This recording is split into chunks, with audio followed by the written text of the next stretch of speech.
fintech. So let's put those two together. Lisa Shields is the founder and CEO at FiveSpan. FiveSpan is a almost 4.5-year-old fintech company based in Vancouver.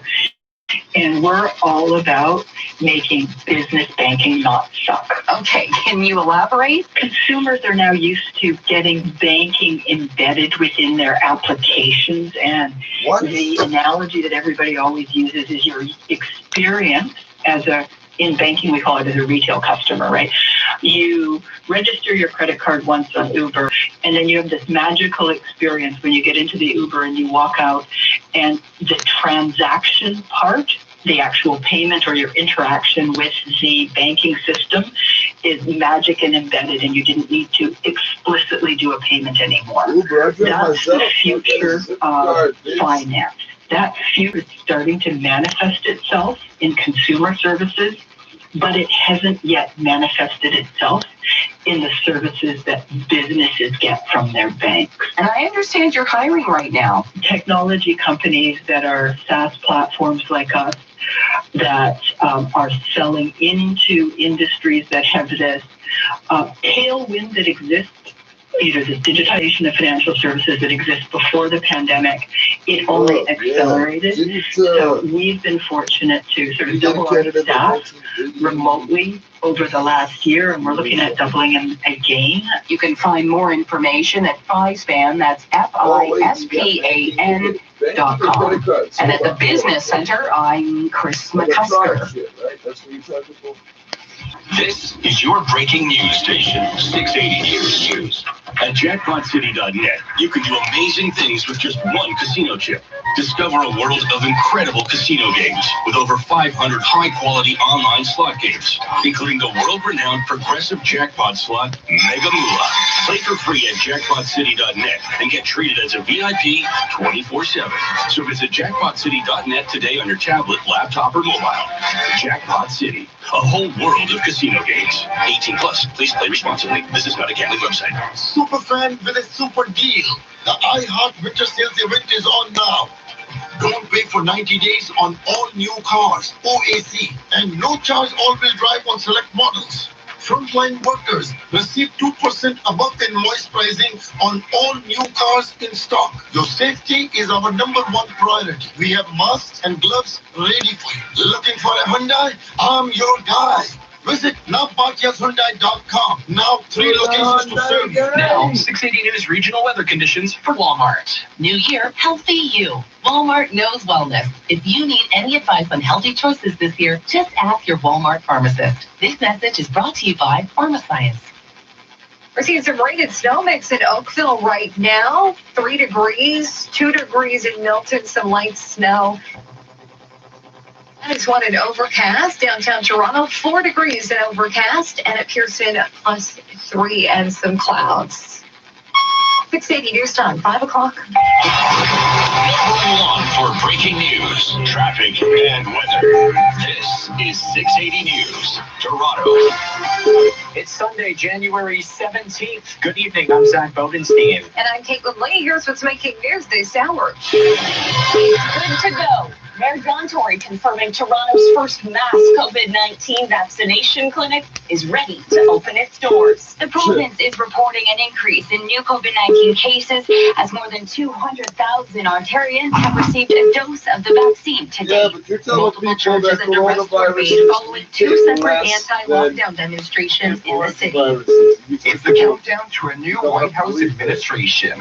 Progressive policy and immigration, we want to have it on our first day in office. More than Biden team and housing and diplomats preparing for the next commander-in-chief. The NFL playoffs continuing right now with Kansas City at home to Cleveland. Only Raptors and Leafs will get back at it tomorrow.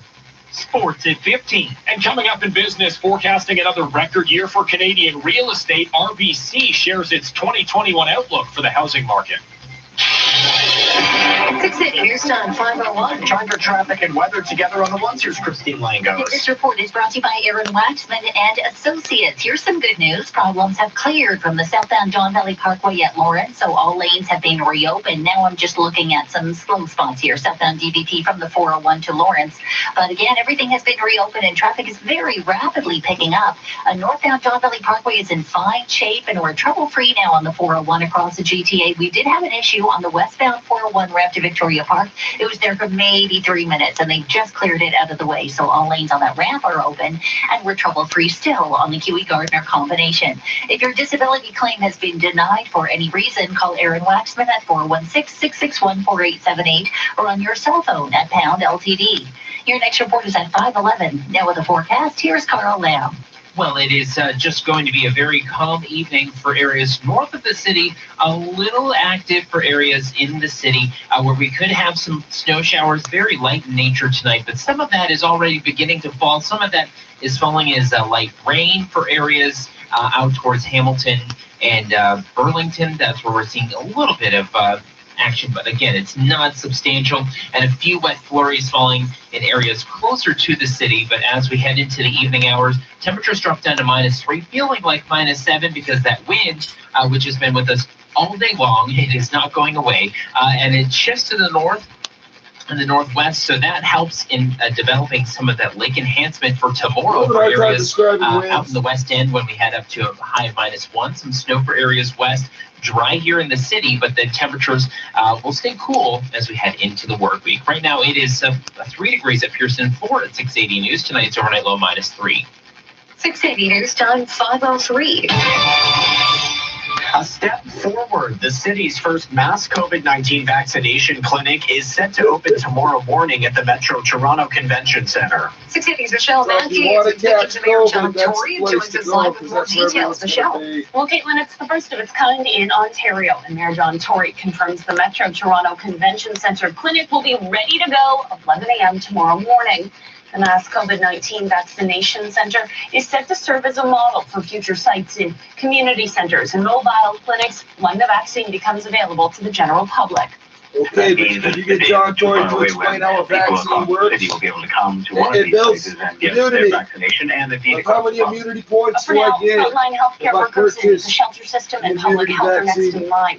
And from 11 a.m. to 8 p.m. for the next 6 to 8 weeks, 250 shots are set to be distributed a day, depending on vaccine supply. So for the first week, officials are planning to distribute the Moderna vaccine. After that, the schedule is not 100% confirmed based on those Pfizer delays. Reporting live, I'm Michelle Matthews.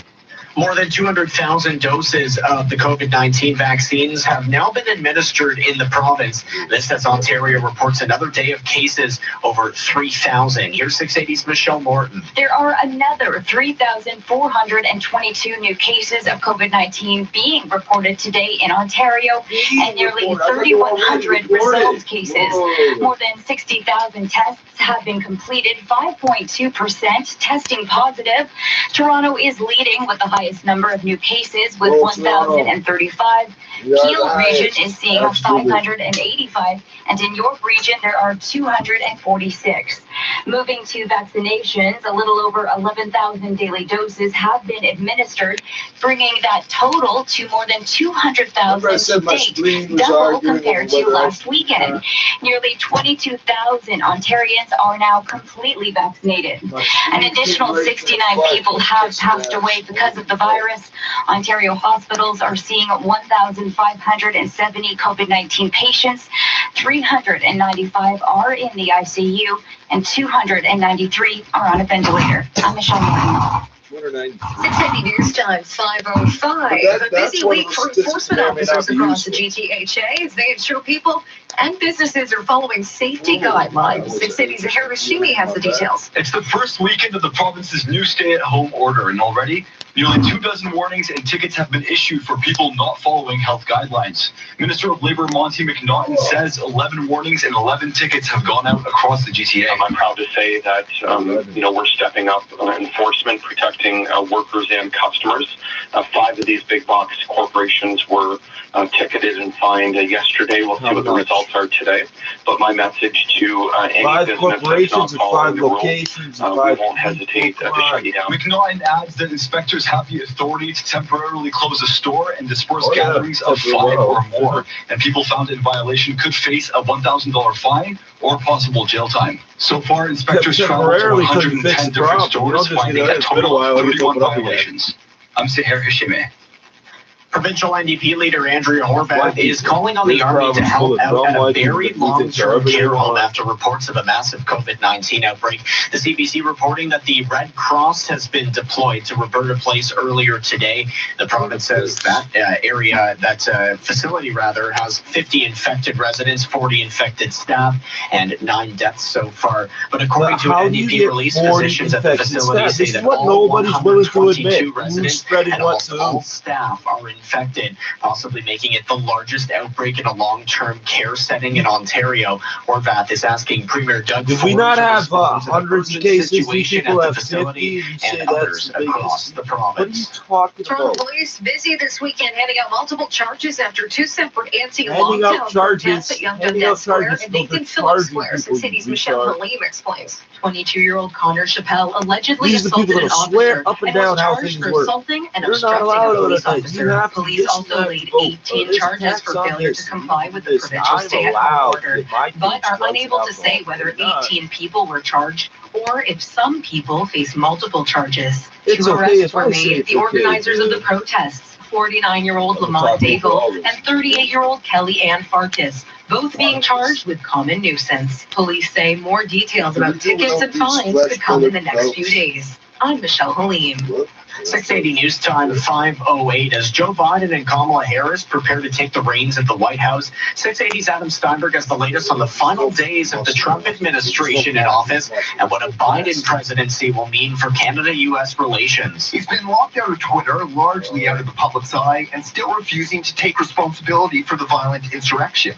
Instead, we're learning Trump continues to isolate himself with loyalists, plotting his legal defense against the Senate impeachment. ABC's Jonathan Carl. Conversations the president is having on this, I am told, are all over the map. He has talked about mounting a full defense, possibly led by Rudy Giuliani, possibly not. The Biden administration, meanwhile, is mapping out the first 100 days in office. Tola Ola Ranipas with the Washington Post and spoke to CNN. Progressive policy on immigration. We want to have it on our first day in office. We want to challenge Republicans who right now are out of power to block this and really make a political issue out of it by saying it's Republicans that are keeping this from happening. Here at home, there's talk about how a new administration will impact Canada-U.S. relations. Speaking to the CBC, our ambassador to the United States says she's looking forward to realigning several policies, which include climate change action, cross-border trade, and pandemic response. I'm Adam Steinberg. We'll check gas prices next. 680 News Time 5:09. This is 680 News. Your head says, make sound investments for the future. But your heart says, invest in that new sound system right now. With Advice Plus from Scotiabank, we can help you balance both, so you can live for today and save for tomorrow. Working together, we'll build a plan and add investment solutions along the way. So, the plan that helps you invest for tomorrow can still sound fantastic today. Get started at scotiabank.com/investing. Advice Plus, only from Scotiabank. Now the 680 News gas price update. Empro says it'll hold at just under $1.12 a liter at most GTA stations. Traffic and weather together next. 680 News Time 5:10. Your employment rights with Lior Samfiru from employmentlawyer.ca. COVID-19 has forced drastic employment changes on many Canadians in the form of layoffs, pay cuts, reduction in hours, demotions, and work relocation. What most employees don't realize is that your employer does not have a right to make significant changes to terms of employment without your consent. You don't have to accept these changes. Your employer is essentially terminating you, and you are owed full severance pay. I can help you get the severance package you are legally owed. My team has helped tens of thousands of employees get the compensation they deserve when changes are made to their job. Before you accept any changes, contact me and discover why my employment law firm is the most positively reviewed firm in Canada. Contact employment lawyer Lior Sampiru today. Get the advice you need and the compensation you deserve. Visit employmentlawyer.ca. That's employmentlawyer.ca.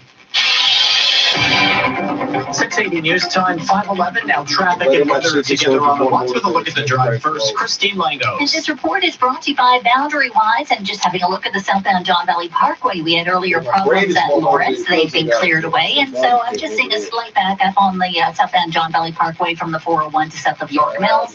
And then it's a bit busy south of Lawrence. But overall, everything is starting to break up on the southbound John Valley Parkway. Northbound DVP is in great shape. No problems on the 400, on the 404. The 427 also looking good. Earlier problems northbound 427 at Dundas in the collectors have cleared. And the 401 across the GTA in both collectors and express, smooth sailing. Whether you're looking or listing, credentials matter. Go with a Boundary Wise accredited agent. Make sure your agent is Boundary Wise. Visit boundarywise.ca. Your next report is at 5:21. Now with the forecast, meteorologist Carl Lamb. And we've got some light snow for areas in Hamilton and Burlington, out towards areas like Oakville right now. This is very, very light, but it is coming down, and it's just a few flurries for some areas, but even a little bit here in the downtown core as well. If you're in Bolton right now, Newmarket up towards Bradford, it is dry for now, and that is going to be the trend this evening. Really, for areas north of the 401, there is not going to be a ton of activity. Areas closer to the lake will see more of this snow shower activity tonight, dropping down to -3, feeling like -7. And then tomorrow we head up to a high of -1. It will be mostly cloudy, some sun, and we will have some snow showers across the area. It will not be something that you need to shovel, but we will have snow showers at times, and we drop down to -5. The guy in the radio said, "I don't gotta shovel the It is 3 snow." degrees at Pearson. Wind gusts around 30 kilometers per hour, and tonight's overnight low -3. 680 News Time, 5:13. The pandemic appears to have played a role in a big city exodus over a 12-month period ending on July 1st, 2020, overlapping with the first wave of the pandemic. Stats Canada says the metropolitan area of Toronto saw just over 50,000 people move for other parts of the province. That's a record high, according to 2 decades worth of data. Ontario recorded an inter-provincial loss of almost 25,000, which is also a record. Stats Canada didn't say how much of the exodus happened after the health crisis began. A lot of Torontonians flocked to nearby Oshawa, where the population rose 2.1% over that same 12-month period, the fastest growth in the country for an area with a population of at least 100,000. What they call them family doctors. You're not related. You ain't finding check sports next. This is 680 News. Critics are calling it one of Nissan's biggest sales events of the season. Starring IIHS top safety pick, the 2020 Nissan Rogue. With available intelligent all-wheel drive, Rogue is an action-packed thrill ride. Right now, finance a Rogue S from 0% for up to 84 months. Or get up to $6,000 standard rate finance cash on other select Rogue models. It's the award season sales event. Drive home a winner at Nissan.ca or contact your Nissan dealer. Oh, I always enjoyed sickle 2019 IIHS top safety pick applies to vehicles with optional front crash prevention. Specific headlights conditions apply. Every day in Canada, 3,000 mortgages renew. Important announcements. If your mortgage renews in the next 90 days, contact butlermortgage.ca. 1.38% 5-year fixed rate at renewal. No gimmicks, no fees. It's the same mortgage as your bank. If you qualify, you save thousands. 1.38% 5-year fixed mortgage rate at butlermortgage.ca. License number 12118. High ratio fixed rate APR of 1.39%.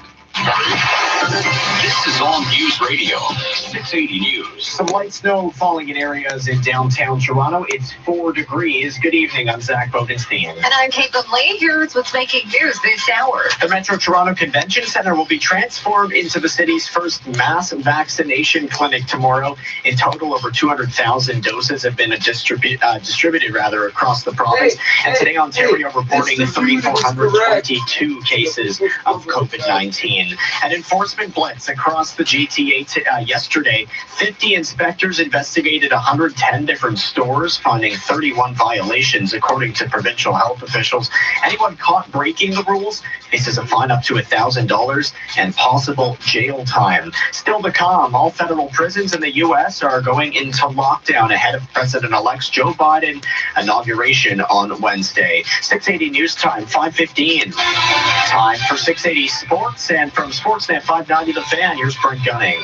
A little good news, but also plenty of bad for the Chiefs. We'll start with the good. They're now up 22-10 on the Browns after a field goal in the third quarter. However, Patrick Mahomes was not on the field to end that last Kansas City drive. He was banged up with a toe injury earlier in the game. The winner of Chiefs-Browns will get the Bills next weekend. As for the NFC, the Buccaneers visit the Saints in a late game tonight. Kickoff is set for 6:40. One game's in the books today in the NHL. The Penguins are 4-3 winners over the Capitals. They needed overtime. That didn't solve a thing, so it was the shootout that granted Pittsburgh the win. We'll have one more game tonight. The Panthers are home to the Blackhawks at 7. You can find it on Sportsnet along with Sportsnet Now. As for the Leafs, they're off today, back at it tomorrow against the Jets. Aaron Dell and Jason Spezza are placed on waivers by the club after Nick Robertson's injury in the win against Ottawa last night. And the Raptors have the night off tonight. They'll get back at it tomorrow for a date with the Mavericks. Sports at 15 and 45 past every hour or anytime at sportsnet.ca/590. 680 News Time, 5:17. Humans are the most advanced species on Earth. We've conquered fire, created powerful technologies, and yet we're still stuck paying for food delivery. Not anymore. With Good Food, you can get delicious ready-to-cook meals and grocery items like Good Food hummus, popcorn, and bacon delivered free right to your home. Good Food, eating evolved. Visit makegoodfood.ca. With minimum purchase. Details on makegoodfood.ca. From the little kids shooting hoops on the driveway with Dad, To elite athletes at the top of their game. for anyone who has ever bounced, kicked, spiked, or thrown a ball, The emptiness is palpable. But we will return to the field, the pitch, the stadium. we'll feel the sun on our faces and team spirit in our hearts. We'll collectively rise up and cheer, we did it. And it will be a healthy planet again. HealthyPlanetCanada.com. 680 News Time, 5:18. In the U.S., all federal prisons are going into lockdown ahead of President-elect Joe Biden's inauguration on Wednesday. The Bureau of Prisons announced today it's securing all prisons in light of current events occurring around the country. This comes as the FBI received information that armed protests are set to happen at all state capitals, as well as the U.S. Capitol in Washington, D.C. In a statement to CNN, the head of the Council of Prison Locals says he fully supports the national lockdown. A team of mountaineers has completed a history-making climb of the world's second highest peak. Pakistan's Alpine Club secretary, Kara Haidari, confirmed the climb was an exceptional achievement. They climbed K2 first time in winter. At over 28,000 feet, K2 is the most prominent peak on the Pakistani side of the Himalayan range. Winter winds on K2 can blow at more than 125 miles per hour, and temperatures drop to minus 76 Fahrenheit. Underscoring the danger, Haidari reported a Spanish member of one of the 4 international teams trying to make the winter ascent died in the effort. While descending from Camp 1 to base camp. I'm Karen Chamas. You're listening to 680 News. It's 5:19. Tomorrow is fabled to be one of the most depressing days of the year. It comes during one of the darkest eras in recent history. Blue Monday. Experts say is really just a marketing gimmick, but the pandemic-fueled pall of winter is having a real impact on Canadians' mental health. The Canadian Mental Health Association says one of the best medicines for this year's particularly dour seasonal slump is as simple as getting up and moving about. Association CEO Margaret Eaton says the psychological benefits of physical activity are well known and hugely important now with so many Canadians confined to their couches. FYI, you don't have to train like an Olympian to reap the benefits of exercise. The experts say just be consistent. Steve Henniger, the Canadian Press, Toronto. Experts say staff in care homes across Canada are struggling to isolate residents with dementia during COVID outbreaks. These patients may have a tendency to wander and a need for social connection, leading them to enter other residents' rooms or common areas where they could contract or transmit the the virus. An expert says that this issue is widespread across the country. It's a significant problem in the time of COVID-19 and long-term care. The good news is that there are some things that we can do to help support infection prevention and control, while at the same time not isolating seniors exclusively in their groups. That's Laura Tamblin Watts of the Seniors Advocacy Group. She says more staff are needed to compassionately intervene when they see residents wandering and redirect them to a safe area, ideally a secondary space other than their bedrooms. Traffic and weather next. This is 680 News. If life is a journey, we can help you enjoy the ride. Audi Downtown Toronto, a proud member of the A1 Group of dealerships, has been a driving force in the Greater Toronto area for 14 years. We offer you the selection and service at a high level we'd want for ourselves. By treating you like our own, we can put you in the right vehicle at the right time. We're Audi Downtown Toronto. We're not just here for you, we are you. To learn more, visit us today at audidowntowntoronto.ca. Well, it's certainly been an interesting year. And if you're like me, maybe you've been drinking more than usual and you want to take a break. Well, with DriveFeb, it's easy, and you'll be supporting the Canadian Cancer Society. When you sign up at drivefeb.ca, you'll help fund groundbreaking research and support services for people affected by cancer. And you can reduce your own risk of cancer. Try stopping for a week or the whole month. Go as dry as you're willing to try this February. Sign up at drivefeb.ca. It's easier than you think. Time for traffic and weather together on the ones. Here's Christine Langos. This report is brought to you by Mark Feldstein and Associates. I was just looking at a bit of volume on the southbound Don Valley Parkway through Lawrence, where we had earlier troubles. They've been cleared away, and it looks like the volume has cleared also. So now we're in great shape on the 404 Don Valley Parkway combination. The 401 across the city still in excellent shape if you're traveling eastbound or westbound through Milton, through Mississauga, across the city itself, through Scarborough, which is what I'm looking at now. It looks fine, and into the Durham region, trouble-free. We're also problem-free on the Gardner-Queenie combination. For all your personal and corporate tax accounting needs, call Mark Feldstein and Associates Chartered Professional Accountants. Visit markfeldstein.ca, markfeldstein.ca.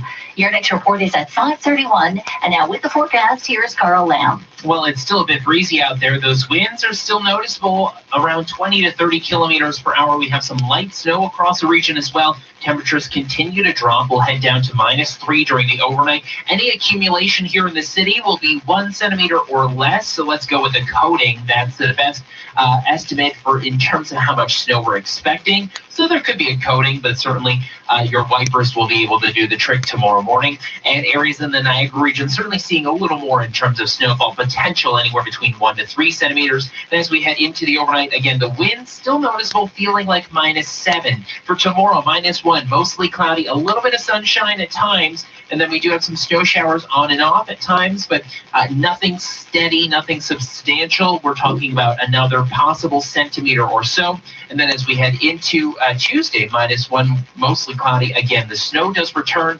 another coating or a centimeter or two, and then it will be breezy as we head into Tuesday as well. Right now it's 3 at Pearson, 4 at 680 News. Tonight's overnight low -3. Coming up at 5:30, the city's first mass COVID-19 vaccination clinic will open tomorrow morning, taking over the Metro Toronto Convention Center starting at 11 o'clock. 680 News Time, 524.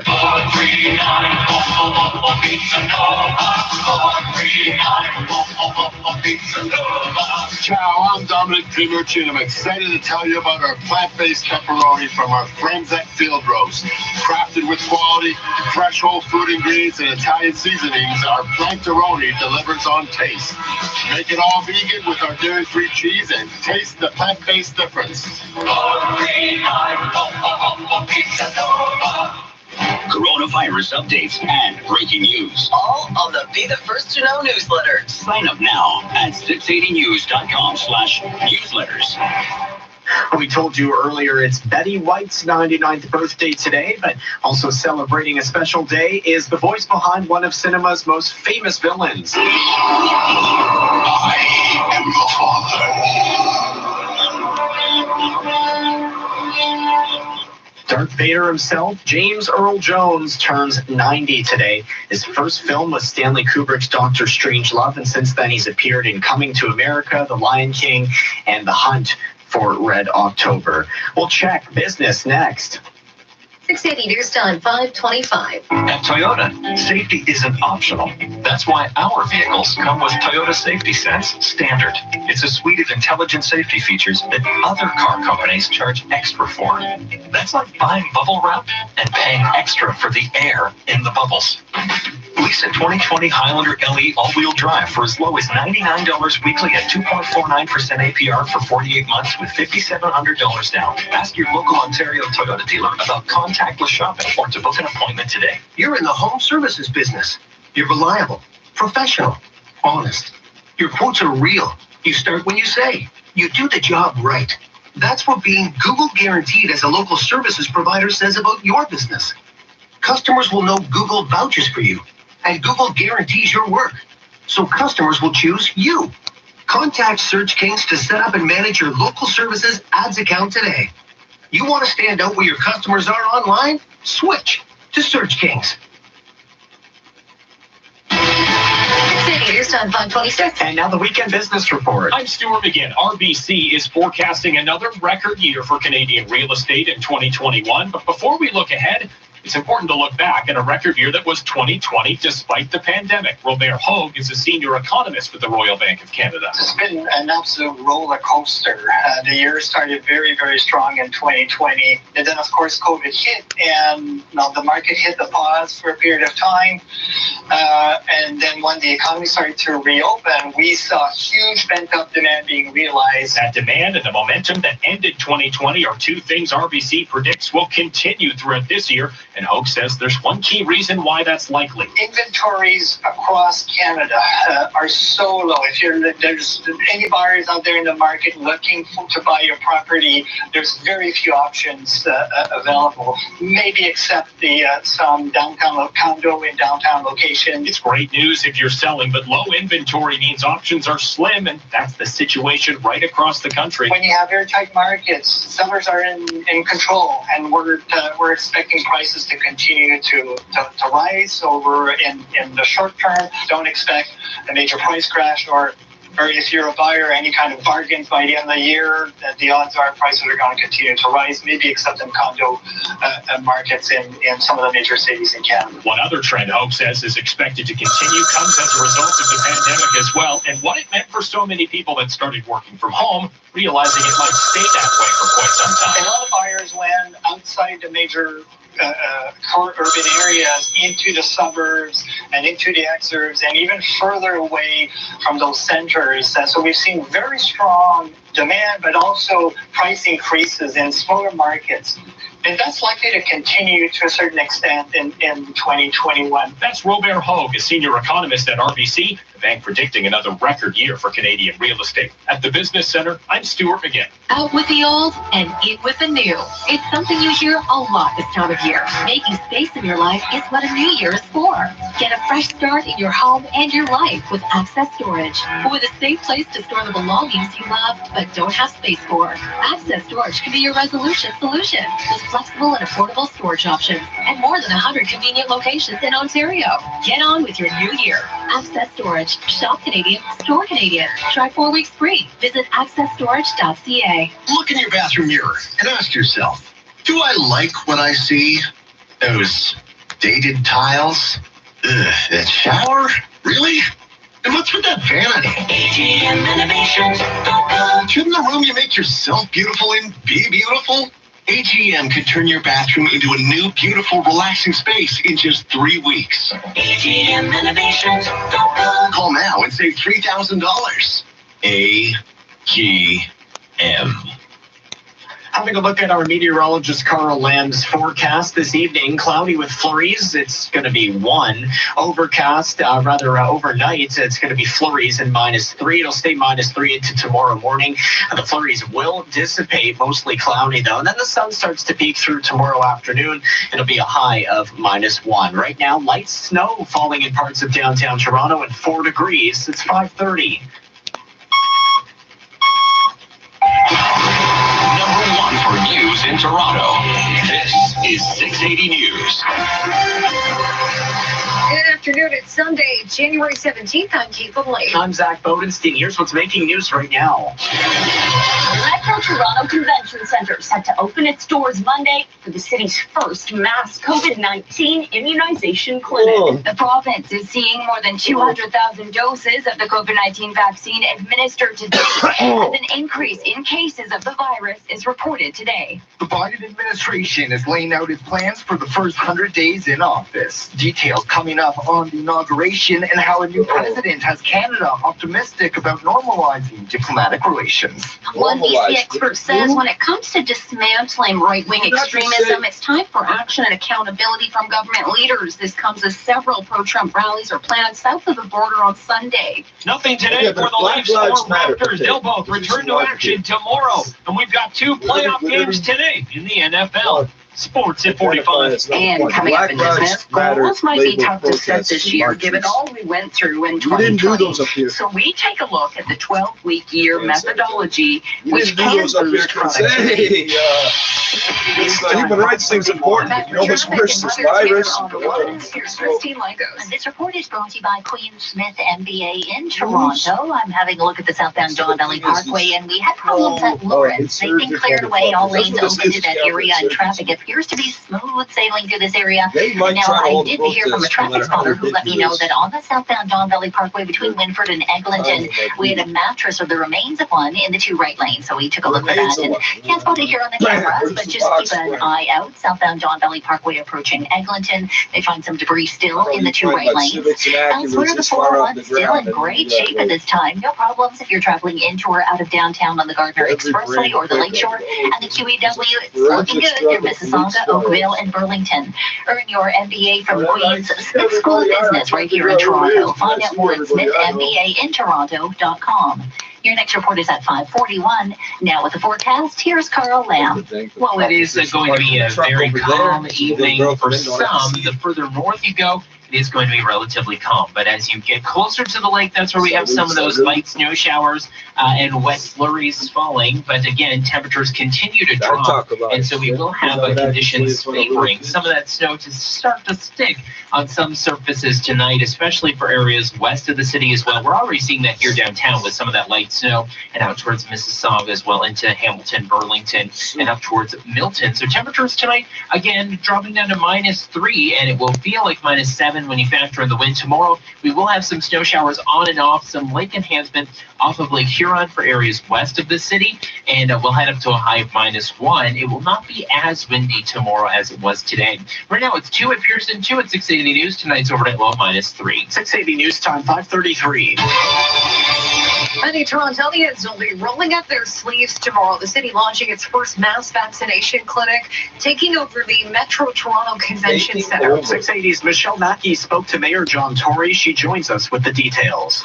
But I think when people see the setup is actually being done to make sure that as soon as the supply is at hand, we can give the vaccines. I think that gives people hope. It's the first of its kind in Ontario. Mayor John Tory confirms the Metro Toronto Convention Center clinic will be ready to start 11 a.m. Monday. The mass COVID-19 vaccination site is set to serve as a model for future establishments in community centers and mobile clinics when the vaccine becomes available to the general public. That means that the day isn't too far away when people across the city will be able to come to one of these places and get their vaccination, and indeed across the province. But for now, frontline healthcare workers in the shelter system and public health are next in line. And from 11 a.m. to 8 p.m. for the next 6 to 8 weeks, 250 shots are set to be distributed per day. I spent all the money on capital. That's great. I'm Michelle Mackey. How are we going to keep the bus? 680 News time, 5:34. More than 200,000 LRT is very important for me to re-spend $3 billion of something I already spent compared to this time last weekend. 680's Michelle breaks down the latest COVID-19 numbers. A little more than 11,000 daily vaccine doses have been administered, bringing the total shots to more than 200,000 to date, double the doses compared to last weekend. again. Now, nearly 22,000 residents have been completely vaccinated.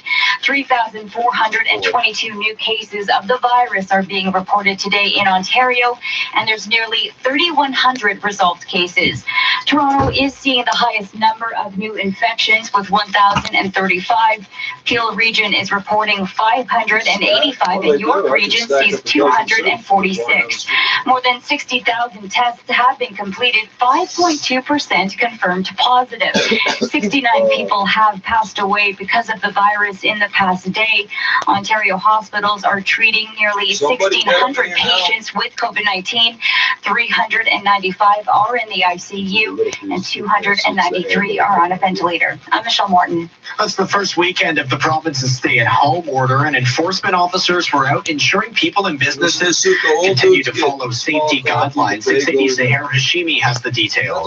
Nearly 24 warnings and tickets were given out to people yesterday for breaking public health guidelines. Labour Minister Monty McNaughton says inspectors are visiting stores from Hamilton to Durham and everywhere in between. The reason why I decided to launch this blitz is because we're going to focus on any business that's open during the lockdown, those essential businesses.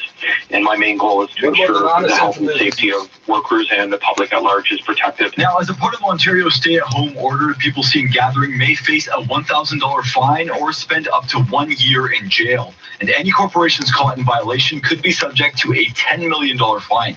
According to provincial health officials, 50 inspectors visited 110 retailers yesterday, issuing 11 warnings and 11 tickets. I'm Zahir Hashimi. A provincial NDP calling on the military to head to Barrie to assist a long-term care home dealing with one of the province's largest outbreaks. Roberta Place currently has 50 residents and 40 staff members infected with COVID-19. 9 people have died so far.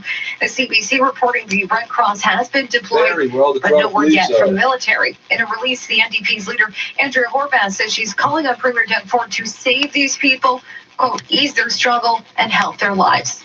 680 News Time 537. Anti-lockdown demonstrators in the downtown core this weekend have led to multiple charges and arrests from Toronto police. Here's 680's Michelle Halim. 22-year-old Connor Chappelle was arrested after an alleged confrontation with an officer. He was charged for assaulting and obstructing police. 2 other arrests were made. The organizers of the protest. 38-year-old Kelly Ann Farkas was arrested at Young Dundas Square, and 49-year-old Lamont Daigle was arrested at Nathan Phillips Square, both charged for common nuisance. Officers also handed out 18 charges for failure to comply with the provincial stay-at-home order. A police spokesperson was unable to confirm whether 18 people were charged or whether some of those people face multiple charges. Police say more information about tickets and fines could be available in the coming days. I'm Michelle Halim. 680 News Time 537. Where is President Donald Trump now, and how will the new Biden administration impact Canada's relationship with the U.S.? 680's Adam Steinberg reports. In his final days, the president remains largely isolated, reportedly focused almost exclusively on mounting a legal defense against his Senate impeachment trial. Now it appears the VP has all but taken over presidential responsibilities.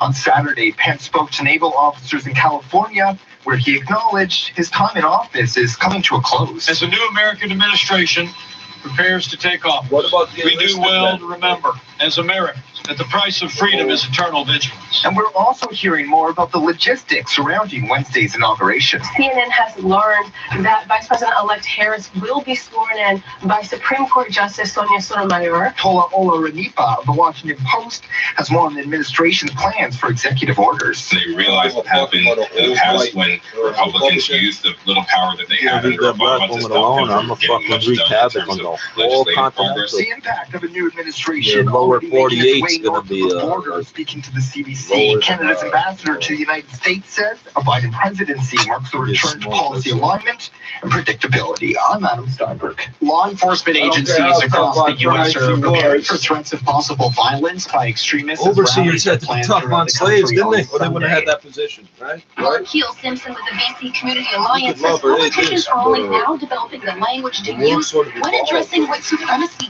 Instead of calling it extremism like like it truly is. We've used terms like the alt-right and the far-right, but frankly, if something is on an alternative spectrum, give you roundhouses it's not to on your the same teeth and scale. shots to your fucking He ass. doesn't think politicians are doing enough to prioritize ending the rise of right-wing extremism on this side of the border. Last week, the federal government said it's monitoring and collecting information on several groups, including the Proud Boys. It says it's weighing whether to add the group to Canada's list of terrorist organizations. I'm Beth Miriam. Gas prices are next. This is 680 News. If your head wants to plan for retirement, but your heart wants to enjoy life now, the Scotia Aria Retirement Program can help. No matter where you're starting from, we can create a unique path to help reach your vision of retirement. And as you grow, this flexible plan can grow with you, so you can enjoy what's important to you today as you get closer to your retirement goals tomorrow. Get started at scotiabank.com/aria and learn more about the Scotia Aria Retirement Program. Now, the 680 News gas price update. Empress says the price of gas will not change at midnight. It will hold at $1.11.9 a liter. 680 News Time, 540. What happens when you sleep well, you train well, you focus well, you eat well, you play well? Whatever your New Year's resolution, it all starts with better sleep. And that begins with Sleep Country. The New Year, New You event is on now. Get great deals on all your sleep essentials like mattresses, bedding, and pillows. Our sleep experts are online at sleepcountry.ca to help you wake up to better sleep. Sleep well, stay well. Sleep Country.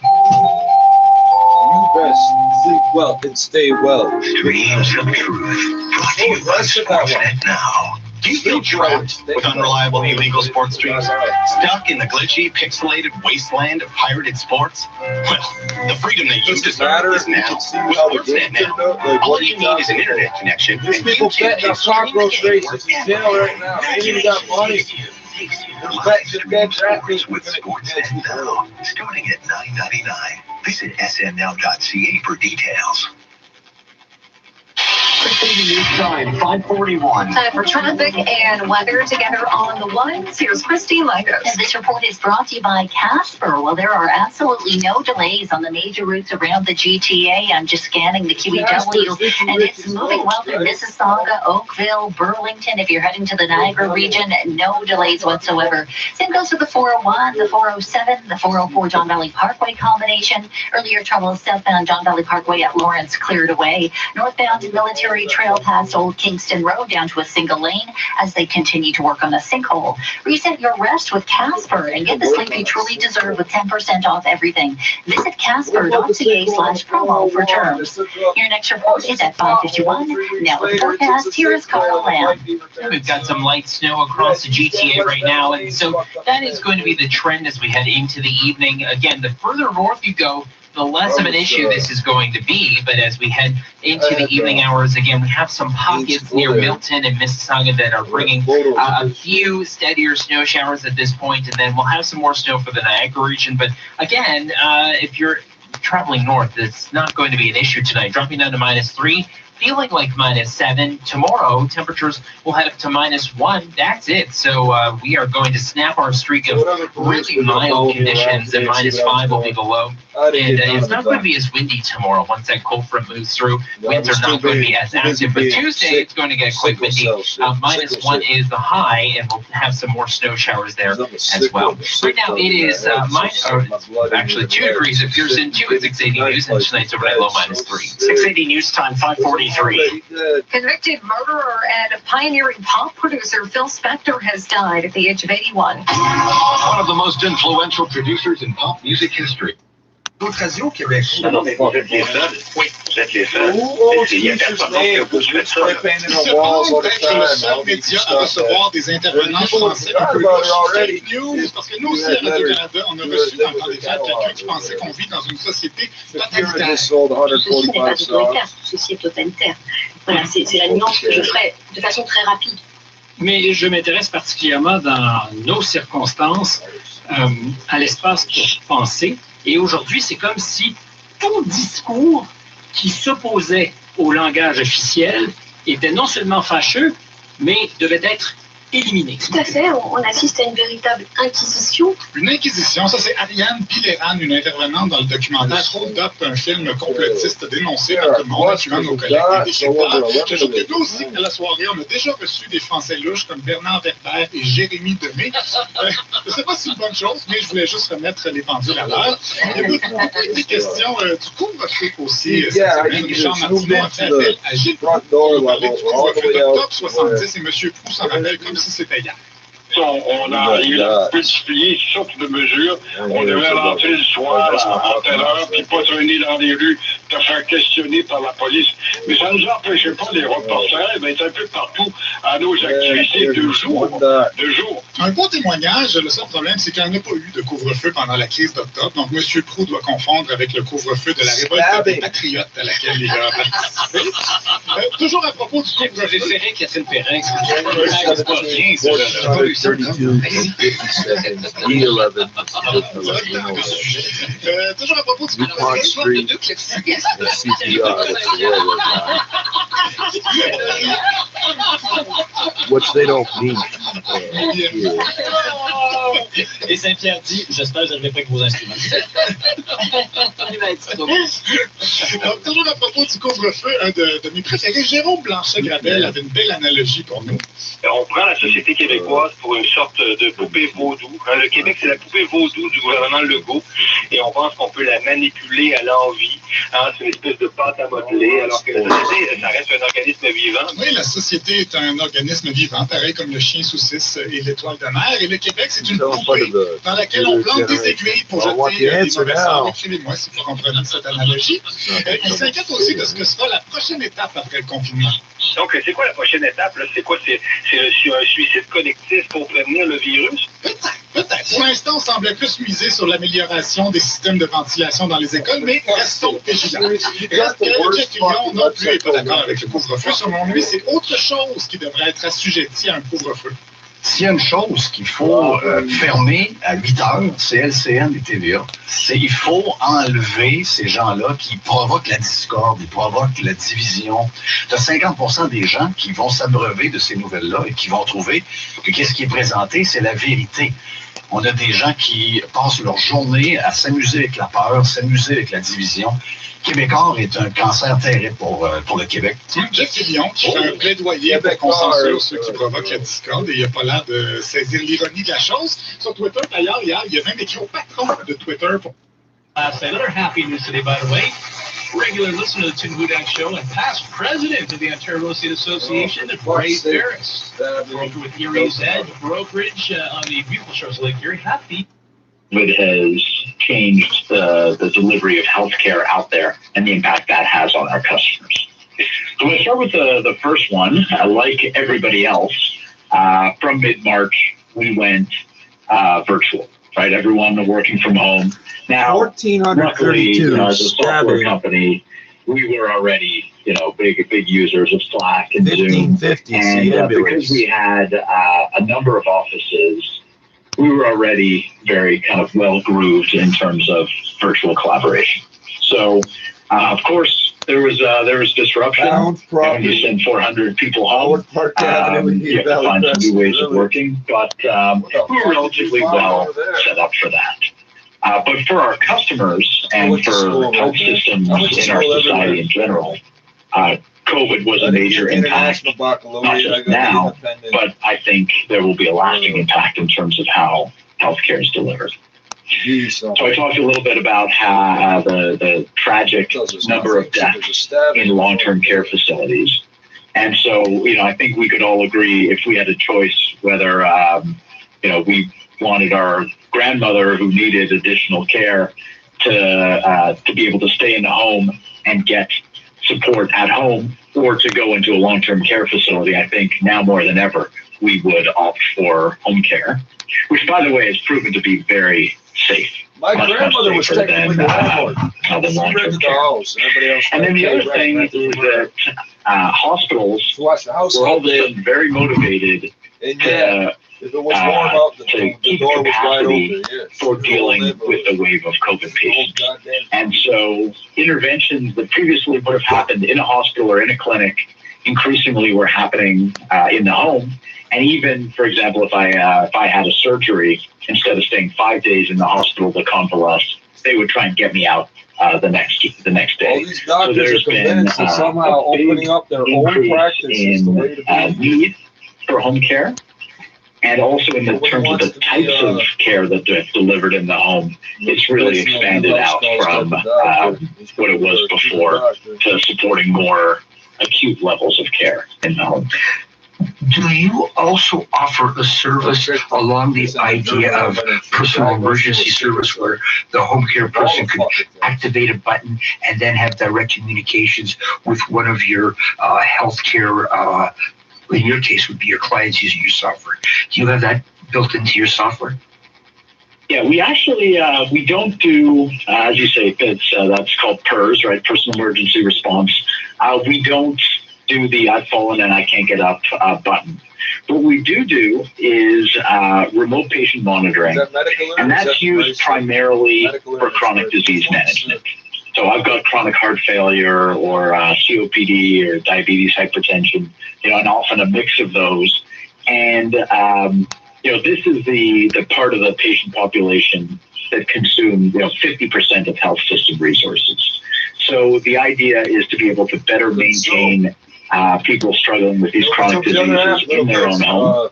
And a very good way to do that is to have daily monitoring plans where the patient will take their own biometrics, and where a telehealth nurse watching, not just the biometrics, but also answers to questions around medication compliance and wellness, can say, okay, I'm supporting 100 patients, but based on what I'm seeing in the data, I should really call these 10 today, because if I don't, chances are they might have an exacerbation and they might find themselves back at the ER or readmitted to the hospital. So that we have on our platform, and that I would say is definitely accelerated over the past year.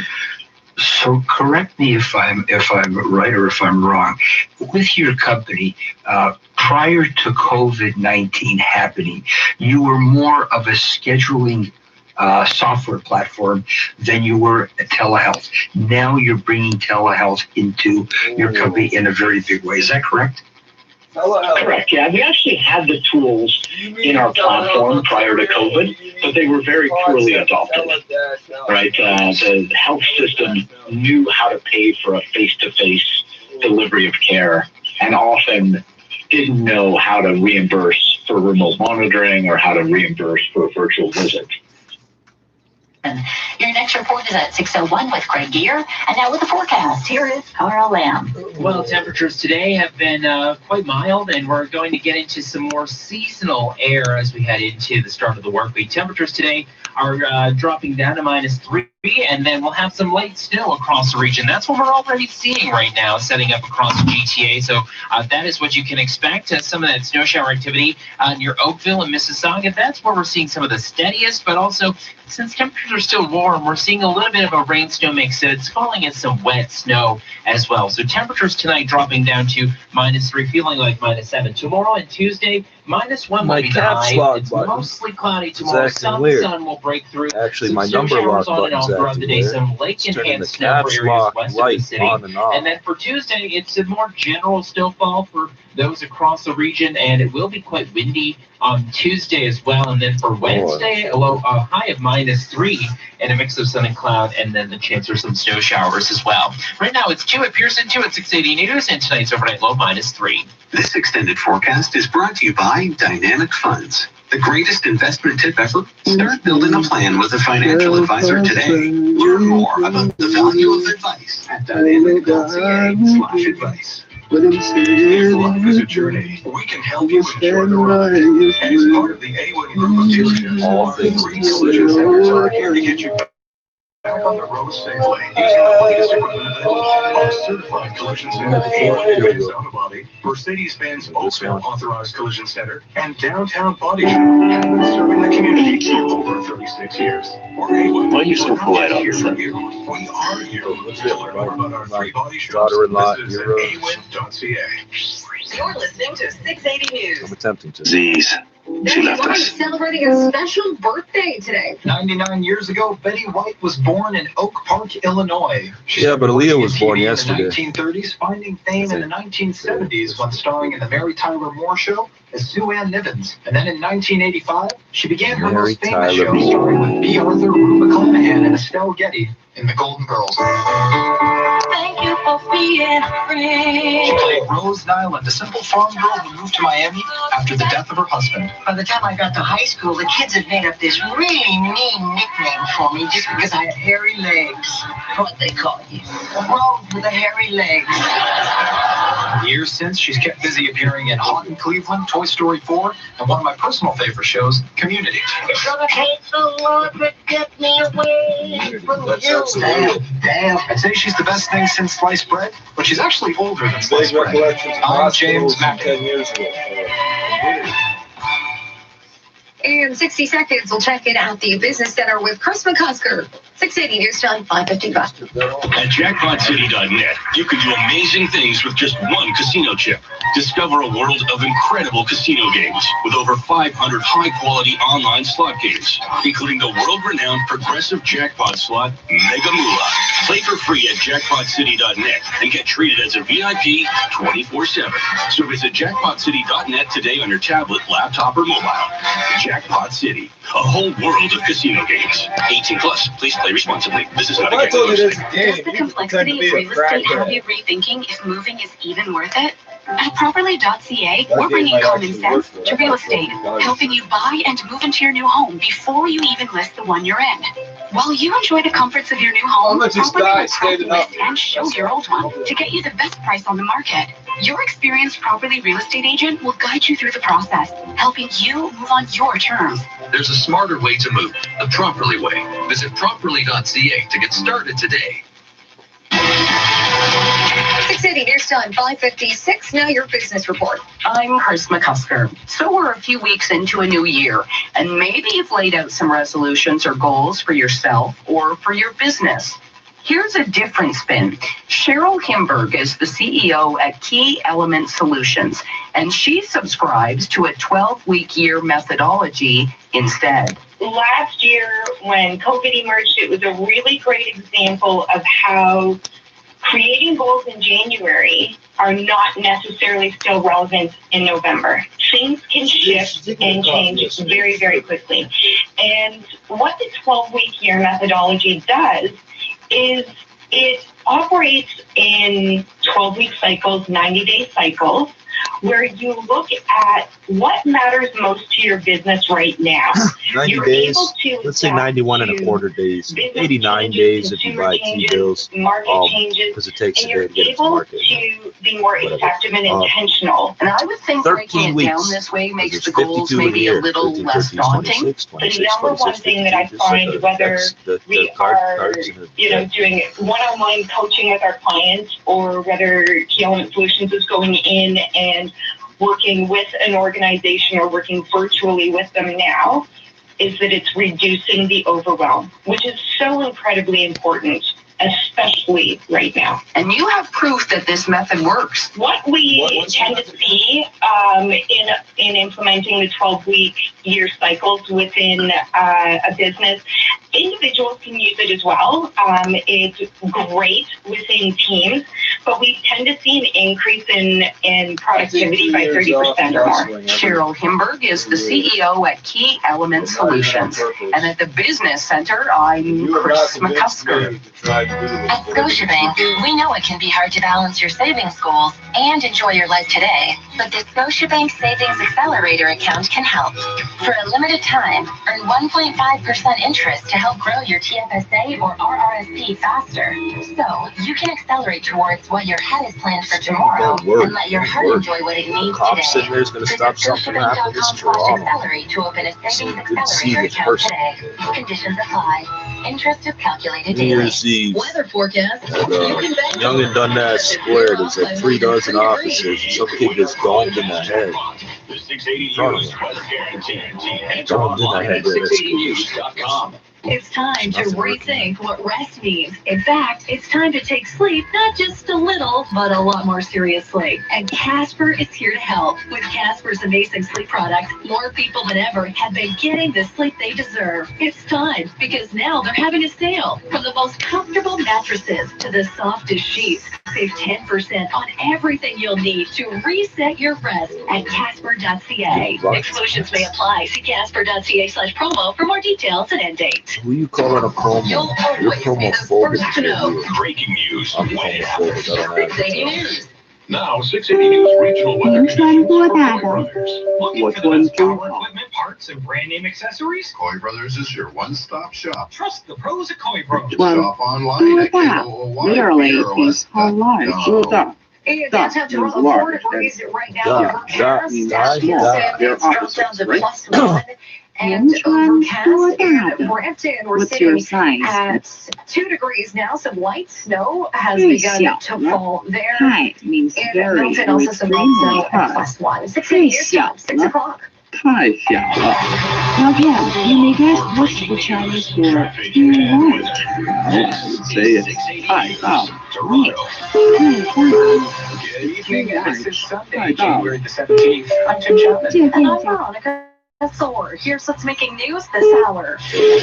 COVID-19 vaccination clinic is set to open Monday. City News is one-on-one with Mayor John Toria from his site tour at the Toronto Convention Center. A busy weekend for local workers who dished out hundreds of tickets for those found in violation of COVID guidelines and the province's stay-at-home order. According to the province, 100% of residents and staff at a long-term care home in Barrie have contracted COVID-19, and now people are asking for the military to be called in to help. National Guard members in Washington received some much-needed relief. The voice of today is a good one in the NFL playoffs. Well, there's nothing tonight for the Leafs. Good afternoon. Rescuers have detected signs of life signals in their attempt to rescue the 22 workers trapped in a gold mine blast in Shandong province. As they drilled a tunnel Sunday afternoon, rescuers knocked on the drilling pipe and got knocking sounds back in response. See that one again.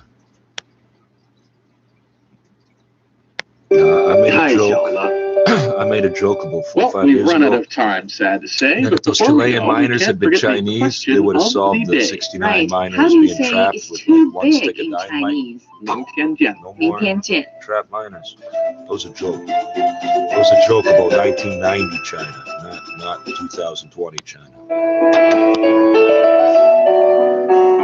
You understand the Chinese people? All right, no, we can do this. Start making 420 meters. This was official. A guy taking a picture on his social media post, whatever. And he's working the machine, said it's 500. It was 500. It wasn't officially 500 yet.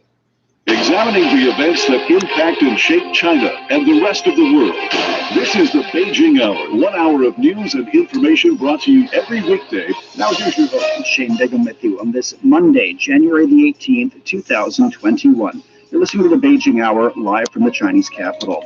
On today's program, authorities confirm there are survivors trapped in a gold mine in Shandong province more than a week after an explosion at that work site.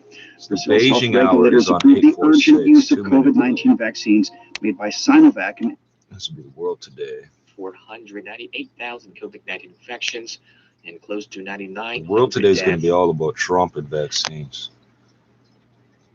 The Beijing Hour will be about these Chinese and vaccinated. There are concerns in China over the booming plastic surgery sector. In business, China's booming Internet of Things market. In sports, the clash between top teams in the English Premier League. In culture and entertainment, former music producer Phil Spector has died in prison. In prison, there we go. Now today's top stories. Because I don't want to kill his wife. Authorities confirm there are survivors trapped underground more than a week after an explosion at a gold mine in Shandong province. Rescuers have been able to lower food to them. Rescuers say they felt people pulling on the ropes used to deliver supplies on Sunday night. The blast took place on January 10th in the city of Qixia, trapping 22 workers. And with the latest on this, we're joined on the line by Feng Yue. Good morning, first of all, and what's going on with the rescue operation right now? Good morning, Shen. Actually, I've stayed at the rescue site for the whole night, and this morning at about 5 o'clock, the number 1 drilling rig reached the tunnel at depth of 633 meters, and right rescue workers kept hitting the drill pipe with a hammer, but they didn't receive any response from underground miners. Earlier at about 2 p.m. yesterday, the number 3 drilling rig on the site has reached the tunnel where some miners are trapped, and rescuers heard the miners knocking on the drill pipe for 9 times. Then they started to deliver nutrient solutions down via rope, and at about 10 p.m., rescuers received a note from trapped miners via the rope. And the note says they had 11 people at the depth of 580 meters and 1 person at about 633 meters, and they have lost contact with the rest of 10 people. The note from the trapped miners also says they're now exhausted and they need some medication, including blood pressure pills and anti-inflammatory drugs. It also says so long as you guys so old working there, they need blood pressure. We will have the hope. So rescuers are now continuing to deliver some food and also phones down to the trapped miners via number 3 drill hole. And the number 3 drill hole has a diameter of about 200 millimeters, while number 1 drill hole has a diameter of about 300 millimeters. So reaching the tunnel doesn't mean rescuers can bring the trapped miners up to the ground through these holes, but at least it allows us to finally get contact with the miners, and rescuers that's will enough to run also 100,000 BTU deliver the life detection equipment and through this hole down to the miners. An expert on the site said the so-called life detection equipment can send back images and audio, which will be more precise than drop a just cell phone down there. Oh, I guess there are a total of 6 drilling rigs on the site, and the largest drill hole has a diameter of over 700 millimeters. If that drill hole also connects with the tunnel, then it will be more convenient for rescuers to bring the trapped miners to the ground very soon. 100 millimeters. What are the most difficult parts in the ongoing rescue work? Well, there is now an expert team of 30 people on the site, and they said the rescue operation is now facing great mechanical difficulties. And the most difficult thing has been to clear up the debris stuck in the shaft. The shaft is so narrow that they have to use small hoisting cage, and no more than 3 people at a time can go down to work on clearing debris. And after the explosion, wires, ropes, cables, steel bars, all of these are tangled up together down. Rescuers are now using hydraulic cutters to sever cables and wires, and oxy-steel welding to cut metal objects. So far, the debris above the depth of about 350 meters has been cleared up, but this is just only 10 meters deeper than 4 days ago. So in the meantime, experts say the geological conditions are quite complex here. There are many zones that have been crushed on the ground, and some drills actually hit crushed zones, and drill bits were stuck in rough cracks as they go deeper. And there are also zones holding water. When they drill the holes through the tunnel, it's very possible the groundwater could gush up into the tunnel, which would also endanger the trapped miners. And they got to think of 3 dimensions, and for 4 dimensions, they got to think mostly granites, which are very hard to drill. Thank you very much for the update. That was Huang Yue reporting from a gold mine rescue site in East China. Coming up, Brazil's approved emergency use of 2 COVID-19 vaccines. South Africa is now battling a new variant of the coronavirus. I'm Gao Junyang, reporting from Harare, Zimbabwe. Ms. von der Leyen warns that until a sufficient portion of Europe's 450 million person population are protected, for the Beijing Hour, I'm Benji Haya in Brussels. As the deal was announced, British Prime Minister Boris Johnson is Long Talk in London. Statistics show that the number of people battling depression in Sweden tends to fade. We should send Dennis efforts underway across the United States to make polling stations more meaningful. Stay up to date with the latest headlines and everything China-related.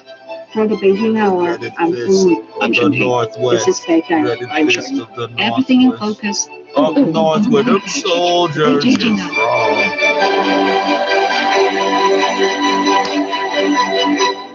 We're at 6 minutes past the hour. Brazilian health regulator Anvisa has approved the urgent use of COVID-19 vaccines made by Sinovac and AstraZeneca. enabling Latin America's largest nation to begin an immunization program. Confie na Anvisa. Confie nas vacinas que a Anvisa certifica. Trust Anvisa. Trust the vaccines that Anvisa certifies. And when they are in reach, go and get vaccinated. Brazil currently has 6 million doses of Sinovac vaccine ready to distribute in the next few days, and is awaiting the arrival of another 2 million.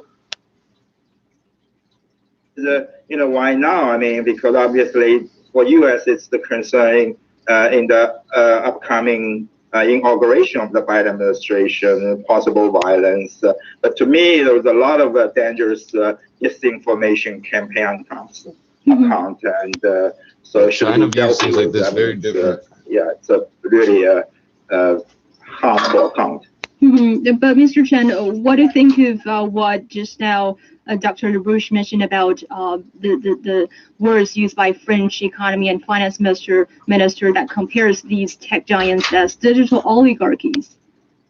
Well, I agree. I mean, this is really uncharted territory because no one before would think these tech giants would be so powerful. They're not just powerful in the U.S., they're powerful all over the world. I mean, we saw the role they played in so-called color revolution, Arab Spring, everywhere, in coup, all kinds of political major issues, or in wars and terror and extremist activities. So I think they should be regulated. I mean, so this is, but by whom and how? This is something to be discussed and solved, I would say.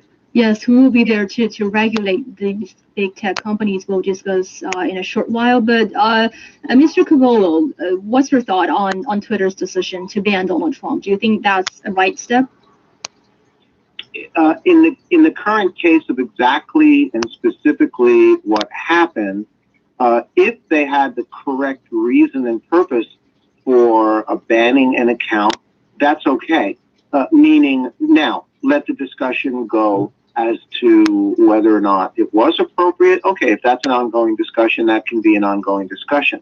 Let me skip. I'm skipping to the reality of, should they be able to ban anyone at all? And if they are able to ban anyone at all, which they should be able to, then what would be the reasons?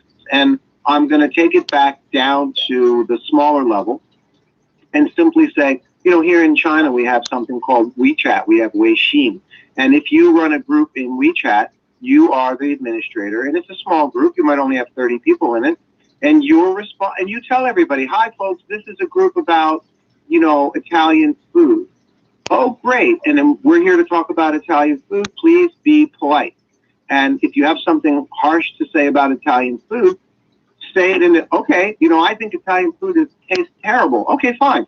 But you don't start attacking Italians. You don't start speaking in a hateful, rude, uncivilized group. If you do, I will throw the group. And that's happening.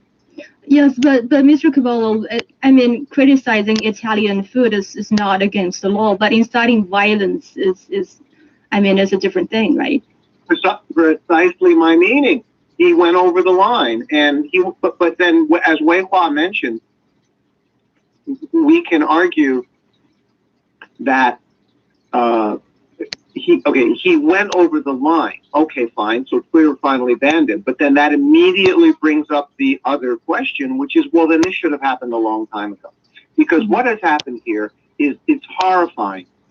Don't get me wrong. I was not an Obama fan, right? I'm not a fan of leftist liberal democracies. I'm a very conservative guy. So overall, I think that the direction of America is horrible for the last 20 years, and most people do. However, I'm glad Obama spoke in a decent and diplomatic way, even if I hated what he said, but he wasn't rude. He didn't lower the standard of decency and civility in the whole country, which is what Donald Trump did. He turned everybody into a bunch of white trash, horrible talking people without any sense of politeness and civility. And he made it acceptable. And that's an incredible thing for a president to have done. And no, it's not okay. So Dr. LaRouche, you don't think Trump has went over the line in making those hate speech on his Twitter account? And don't you think that Twitter should have the right to take them down? Well, I mean, I think that there are two levels to this. You know, one is that one obviously can disagree with the style of President Trump and, you know, even his political convictions. But I think the discussion so far overlooks the fact that we are looking at an absolute coup by the big tech Silicon Valley firms, which, by the way, are part of the military-industrial complex in the United States. And you cannot separate what the present policies of these forces are against Russia, against China. They are the people behind the color revolution, as somebody said earlier correctly. And when they are now basically trying to create a precedent where they are not only silencing the elected president of the United States, they have amassed an amount of power which goes way beyond anything in history ever.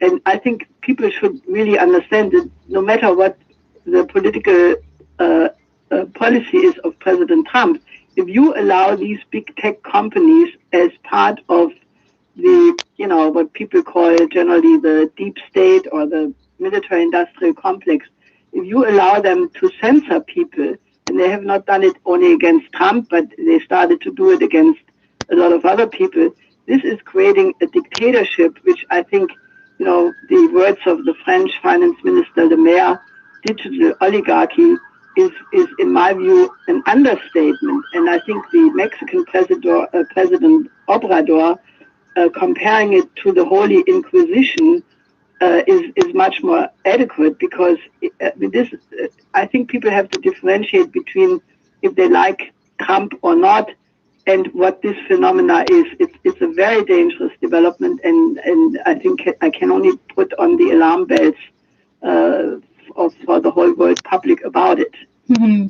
Yeah, I guess that's why Jack Dorsey would say that's a dangerous precedent, right? So, Mr. Chen, this, I mean, certainly raises the question about the limits of free speech in the internet era. So, in your view, do you think the banning of Donald Trump's social media account is a violation of the right to the freedom of speech?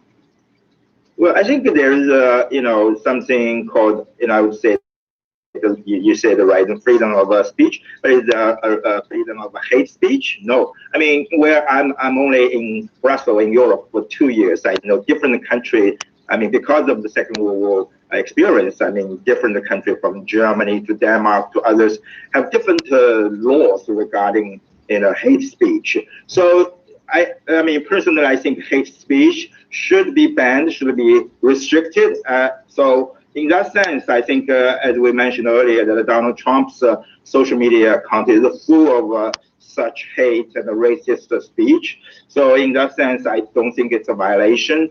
Oh, and he is not, just remember, he is not me, anyone, ordinary people. He is the president of the United States and 88 million followers. So that's, I think it deserves a special treatment in this sense.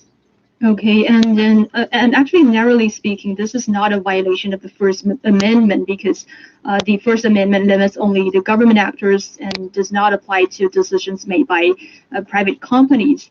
But Mr. Cabolo, if we think of the power of these big tech companies and their impact of our daily communication, do you think they are actually acting like a state? Well, Professor Lavache brings up the right point that, you know, we're talking about two separate things here.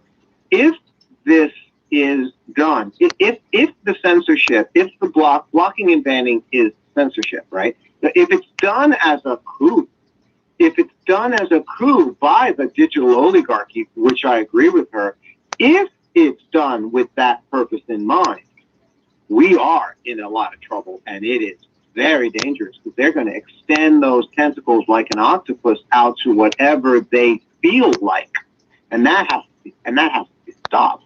If you say to me, the state chooses to censor my speech, I'm satisfied with that, only if you tell me what is the purpose. Mm-hmm. And the purpose is to create and provide to all individual people within a society, within a particular space, like a society or a giant platform that we're all conversing together on. Everyone must be entitled equally to a decent civil environment.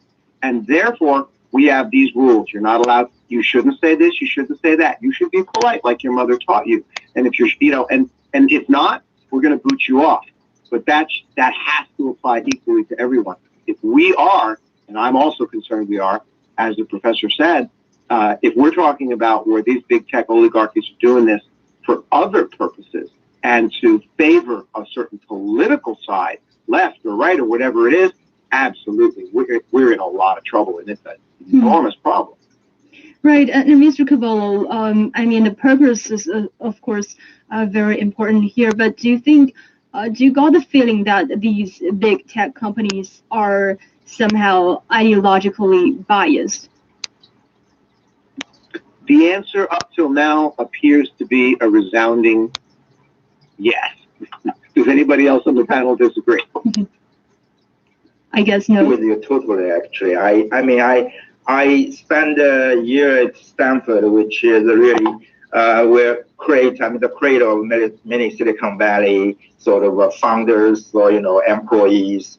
I mean, they're overwhelmingly. I attended actually 2004. They campaigned for John Kerry, the Democrat. They donated the money. I mean, overwhelmingly towards the Democrats. I mean, Stanford is literally blue. So only the Hoover institution inside is sort of conservative. So in that sense, I agree with you. I mean, I think you mentioned, Zhao Ying mentioned Twitter CEO Jack Dorsey. I mean, he contributed to the Democrats. Mark Zuckerberg is obviously, we can tell. So in that sense, I think they are actually the bigger one. Dr. LaRouche, your thought on this? Well, I think, if you look at what happened with 9/11, 9/11 is still being investigated, what was really behind it. There are suspicions that it included rogue elements of the U.S. military, because otherwise, there was no way how this could have happened. That was the pretext for the Patriots Act. The Patriots Act started the surveillance, which Edward Snowden revealed, the NSA spying on the whole world, collecting data. Just everything you do electronically is being collected, and there are many people who object to that. They even surveyed the smartphone of Chancellor Merkel, which was a big scandal, but people have forgotten about that. So this is now a new phase in the same effort to establish dictatorship. And I think the fact that the big tech private firms should decide what is allowed to be said and what not allowed to be said. I mean, this is a new phenomenon. I agree, this is uncharted waters, but it's also not much different than the total opinion control of Goebbels and Big Brother watching you. The whole if you look at the Orwell, Animal Farm, or all these scenarios, I think this is really dangerous. I think this is and the reason, by the way, why there was such an opposition against Huawei and the G5 technology of China is because that interfered with the ability of exactly these big tech silicon firms to do the kind of worldwide control they are now trying to engage. This is the reason why they fight against Huawei.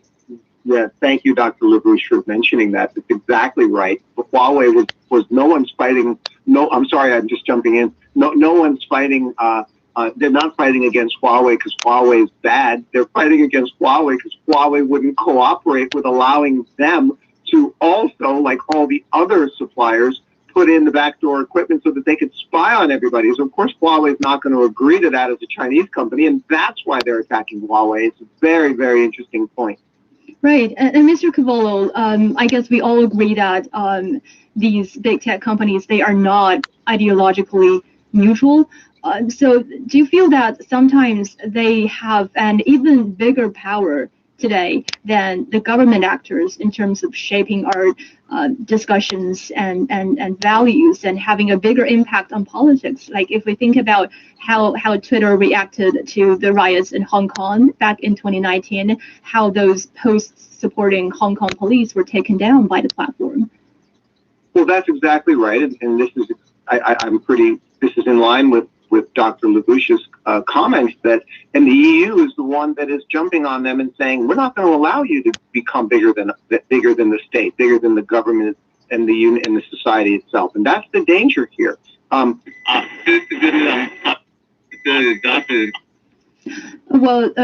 I guess Mr. Cavallo will call you back in a short while.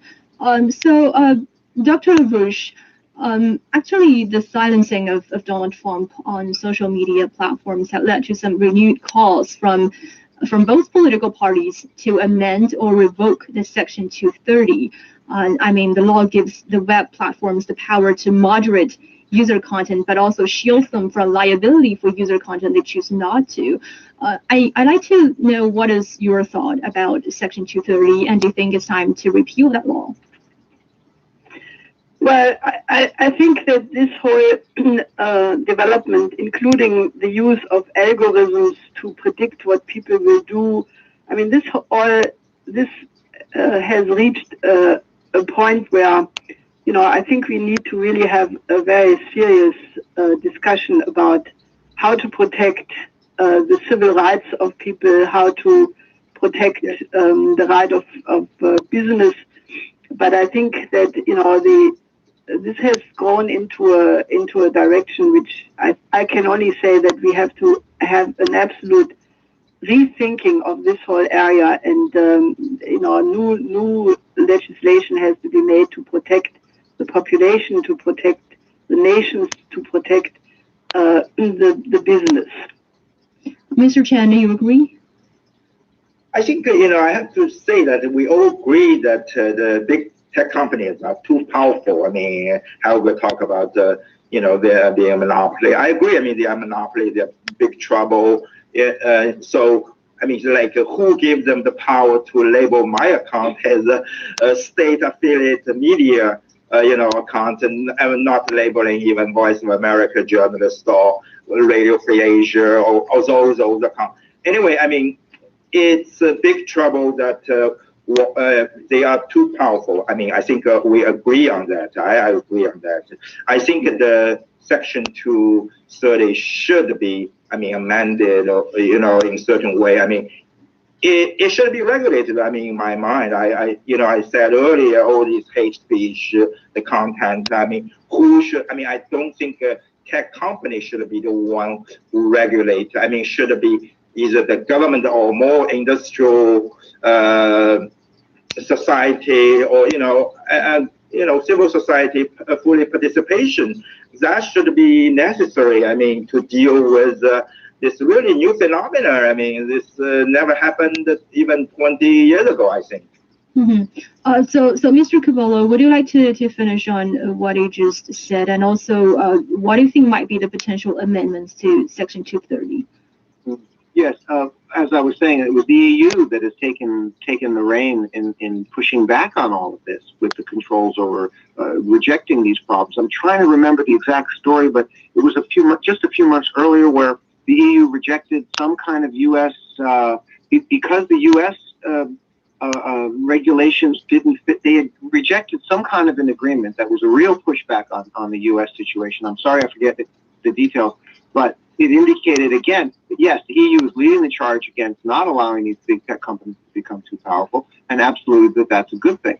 As to what the amendments should be, off the top of my head, I'm going to say I'm not thinking of anything particular right now, and let me push it over to Dr. LaBouche, maybe for maybe her thoughts on that.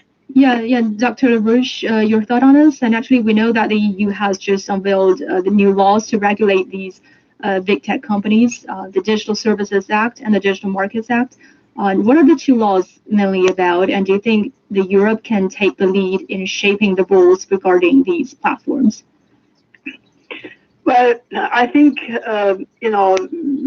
Europe for sure has a more critical view, and these acts, the Digital Service Act, is, for sure curb these developments. But I think, I think we need a very fundamental discussion. What should be the principles of how society governs itself? How should we, in the beginning of the United States, in the Federalist Papers, there was a discussion, how can the government be organized in such a way to guarantee the long-time survivability and functioning of government. And I think this is not only a question for inside every state, but it's also very important for the relations among states, because, I think the proposal by President Xi Jinping for to define a community, the shared community for the one future of humanity. I'm probably not saying it in the right way right now, but the idea that you have to have principles which put the interest of humanity as the one first, and subsume any national interest in accordance to that interest of humanity as a whole. I think you have to have very basic principles when you discuss such things like how to control modern technologies. I mean, technological progress will always happen. That's the nature of man, that we will be able to discover new laws of the physical universe. There will be always new technological developments. But what needs to go along with that is the development of the character, the development of the morality. Yes, sorry to interrupt you, but we have to take a short break here. Coming back, we'll continue our discussion.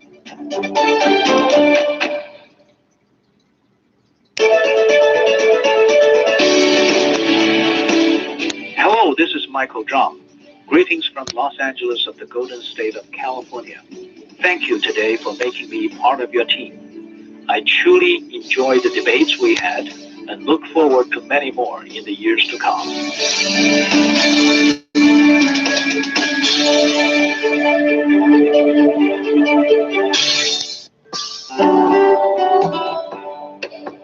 Hello, I'm Joya Seed, First Secretary of the Embassy of Chile to China. It's been an honor taking part on your show and telling you about the relationship between Chile and China. Wishing you all the best.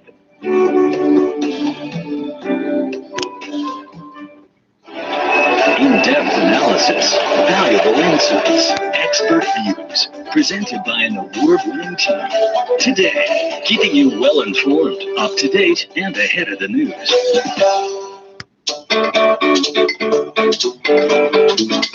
Hello everyone, this is Zoon Ahmed Khan, journalist from Pakistan, currently based in Tsinghua University. World Today is an excellent initiative to discuss current affairs by including experts from across the globe.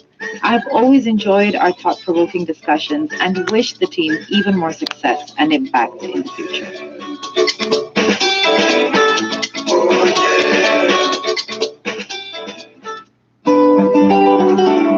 I am Dan Wang, China analyst from the Economist Intelligence Unit.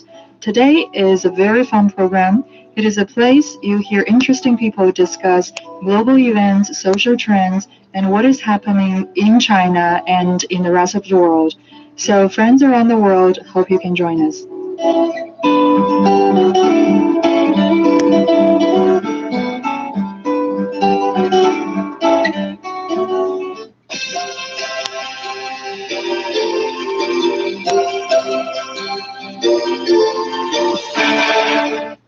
You're listening to World Today. I'm Zhao Ying. We are talking this hour about the deplatforming of Donald Trump and the limits of free speech in the internet era. Joining our discussion today, Helge Zepp LaRouche, founder of the Schiller Institute, a Germany-based political and economic think tank. Mario Cavolo, founder and CEO of M Communications Group. He's also a senior fellow with the Center for China and Globalization, and Chen Weihua, China Daily EU Bureau Chief based in Brussels. Well, Mr. Chen, just now you said that we cannot rely on these big tech companies to monitor themselves. But just now, Dr. LaBrouche also mentioned about the basic principles. Do you think what do you think is the basic problem here? Because if we rely on the governments to make the rules, governments can also make rules based on their own ideologies, right? I would, continue on what actually Helga just talked about. You mentioned about EU's approach. Since I think it's a very good approach. Actually, I got here in 2018, about 2 years ago, when EU started to implement this regulation called the GDPR, General Data Protection Regulation. And now they, just last month, they introduced this two new acts, which is an update of the very old called e-commerce directive. So I think EU is very ambitious. EU leaders always talk about they want to be the leader of the rule makers, even they regret. They are not the owner of the big tech companies, because the US companies, they even, we know they're Chinese companies. So EU very much in the next step want also to cultivate, their own, big tech companies. They hope, obviously, they're very ambitious, but they are certainly very big in regulation, in this regard. But this is what we argued, previously. This should be regulated. My argument at least, because this is uncharted territory. They should, this big, powerful tech company should come with responsibility. Same as Donald Trump's Twitter account. He has a responsibility. It's not just about what we call the freedom of speech. You can say whatever you want. So I think EU has made a very good test. So I think in the next step, probably for, I don't know, EU, China, US, the G20, United Nations even, a lot of to be involved. This is an international issue to me. Right, this is an international issue. So, Mr. Cavallo, the EU can make its rules, the United States can make its own rules, and China can make the rules. But, do you think this can really provide a way out? Because these are international companies, and this is about global public communication. And the answer is, unfortunately, it's not going to be that simple, but it should be. Let's take a couple examples. And here's a quick story about what happened to Facebook back in, I think it was 2007 or 8. Xinjiang, East Turkmenistan terrorist groups were on Facebook and using Facebook to coordinate. They ended up slaughtering over 200 innocent civilians out in Xinjiang in a terrorist attack. And China said, whoa, Facebook, excuse me, but these people who are murdering people in our country, they're using your platform. Delete them, block them, don't let them do that. And Facebook said, no, sorry, it's not our job to do that. Are you kidding me? Are you kidding me? And so this is in fact the true story of why China then banned Facebook. YouTube and Google, they're not really banned in China. They just choose not to do business here. A million companies in China do business in China, foreign companies do business in China. Why? Because they're willing to follow Chinese law and they're here doing business. But Google and YouTube choose not to. But in the case of Facebook, they really truly were banned. And this is why. So they arbitrarily choose this kind of information. And the Hong Kong riots are another really good example. You have people championing setting people on fire. No one condemning that. Facebook and other social media. They didn't say anything. They didn't ban anybody. Well, obviously, it's a double standard. Yeah, Mr. Cavallo, do you think social media platforms, do you think they are postman or publisher? Oh, wow. So are they just, and the answer is that if they are how do I say this? It doesn't matter. Either way, they are, like I said, I'm responsible. If I have a group and I allow 1,000, if I have a smaller group, just if you really want to get a clear answer on this, just take it down to a smaller example. I have a business called Facebook, and it has 1,000 people, and it's a platform of people who can talk to each other. And my rules are, you can do and say anything you want. No, absolutely Absolutely not. You cannot do and say anything you want in a decent, civilized society. You cannot go into the theater and say, fire, fire. It's against the law, because you are not allowed to destabilize the theater and the society. It's a crime. It's a crime against humanity, against people, against civility, against society. So whether your group has 1,000 people in it or 1 billion people in it, that rule still applies, but it has to apply equally, and it isn't, and that's a big problem. Okay. Well, Dr. LaRouche, do you feel the problem is that sometimes these big tech companies, they are too big, that they are monopolizing the online communications, and do you feel it is time that we should break them up? Well, I think that, you know, they are basically too big. I don't know how you would go about it to break them up, but I think there must be regulations where, you know, I think one has to recognize the nature of what they are. I mean, the whole internet came from the military. The way how the violent video games were developed was part of a training program to increase the killer ratio of the soldiers, because they found that in World War II, only 10% or 15% of all soldiers were willing to shoot at the opposing army, because people have a natural impulse not to shoot on human beings. So these video games were developed to increase the military, the willingness of the soldiers to shoot, and then later it became a so-called game. A lot of what has developed from the internet has a military background, and I think there needs to be a thorough analysis of what this is. And I said earlier that the big tech silicon firms are part of the U.S. military-industrial complex with everything that implies. So there must be first an analysis of what we are dealing with, and then you can find an appropriate approach how to make it useful for society. Mm-hmm. So, Mr. Chen, do you think we should break up those big tech companies? Do you think that's going to solve the problem if there are more competitions?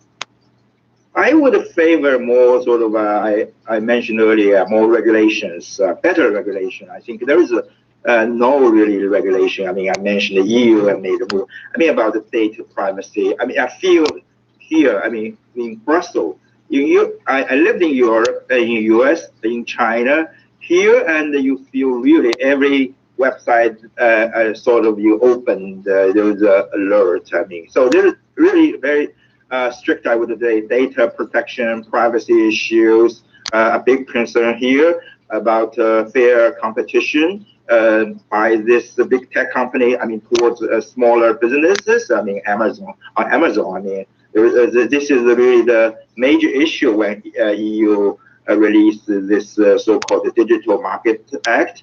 So I think better regulation is what I favored for.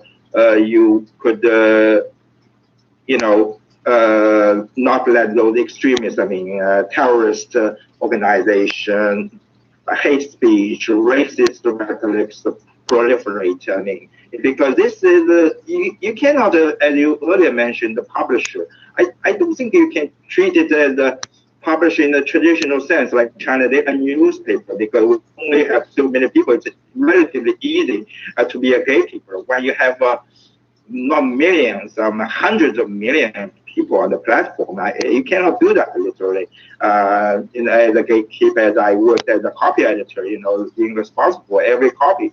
But I think there needs to be some kind of the function, you know, to wipe out the very extremist elements. That's right.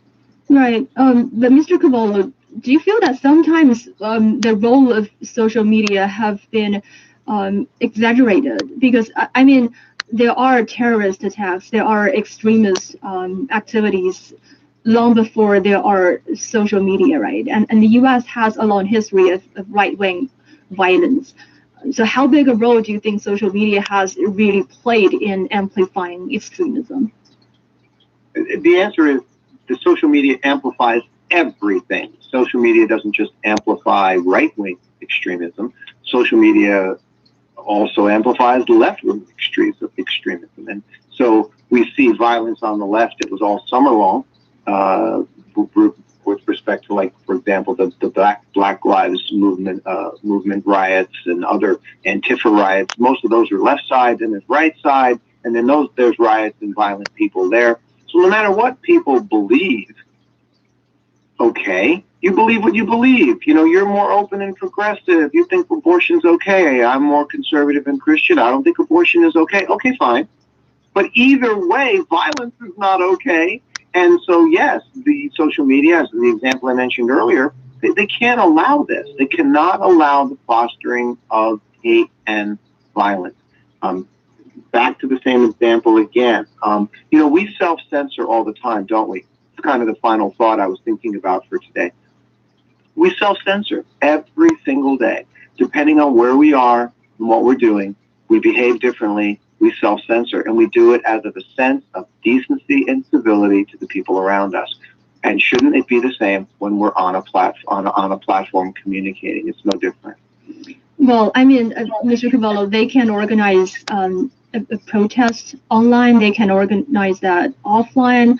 Do you think Twitter can have the ability to prevent the attack of the Capitol riots last week from happening?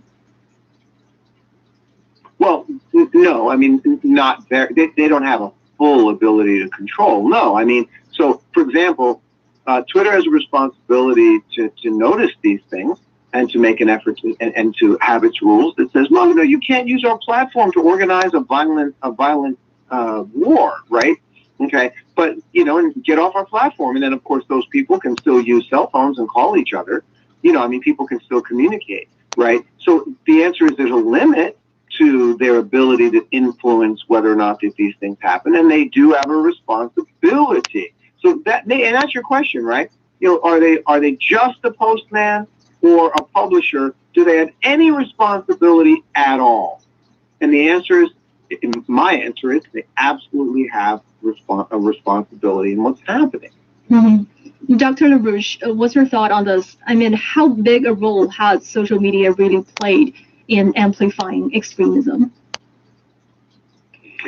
Well, they have clearly a big role, but I think we should not forget that in the United States, the War of Independence occurred, the Civil War occurred. You had the real root of this right-wing phenomena is in the Confederacy, the people who had the slave holding farms. They were allied with the British Empire in the war against the Union in the Civil War. And you know, if you think about the amount of violence which occurred, for example, you know, in that context, you know, okay, it's all amplified, but I don't think it goes, you know, in other words, I think we need to think what is the cause of all of this. And in the United States, the problem is that the American Republic was founded for the common good, which was expressed in the American Constitution. The preamble of the Constitution says, you know, that the entire purpose of the state is the common good, not only of this generation, but also of future generations.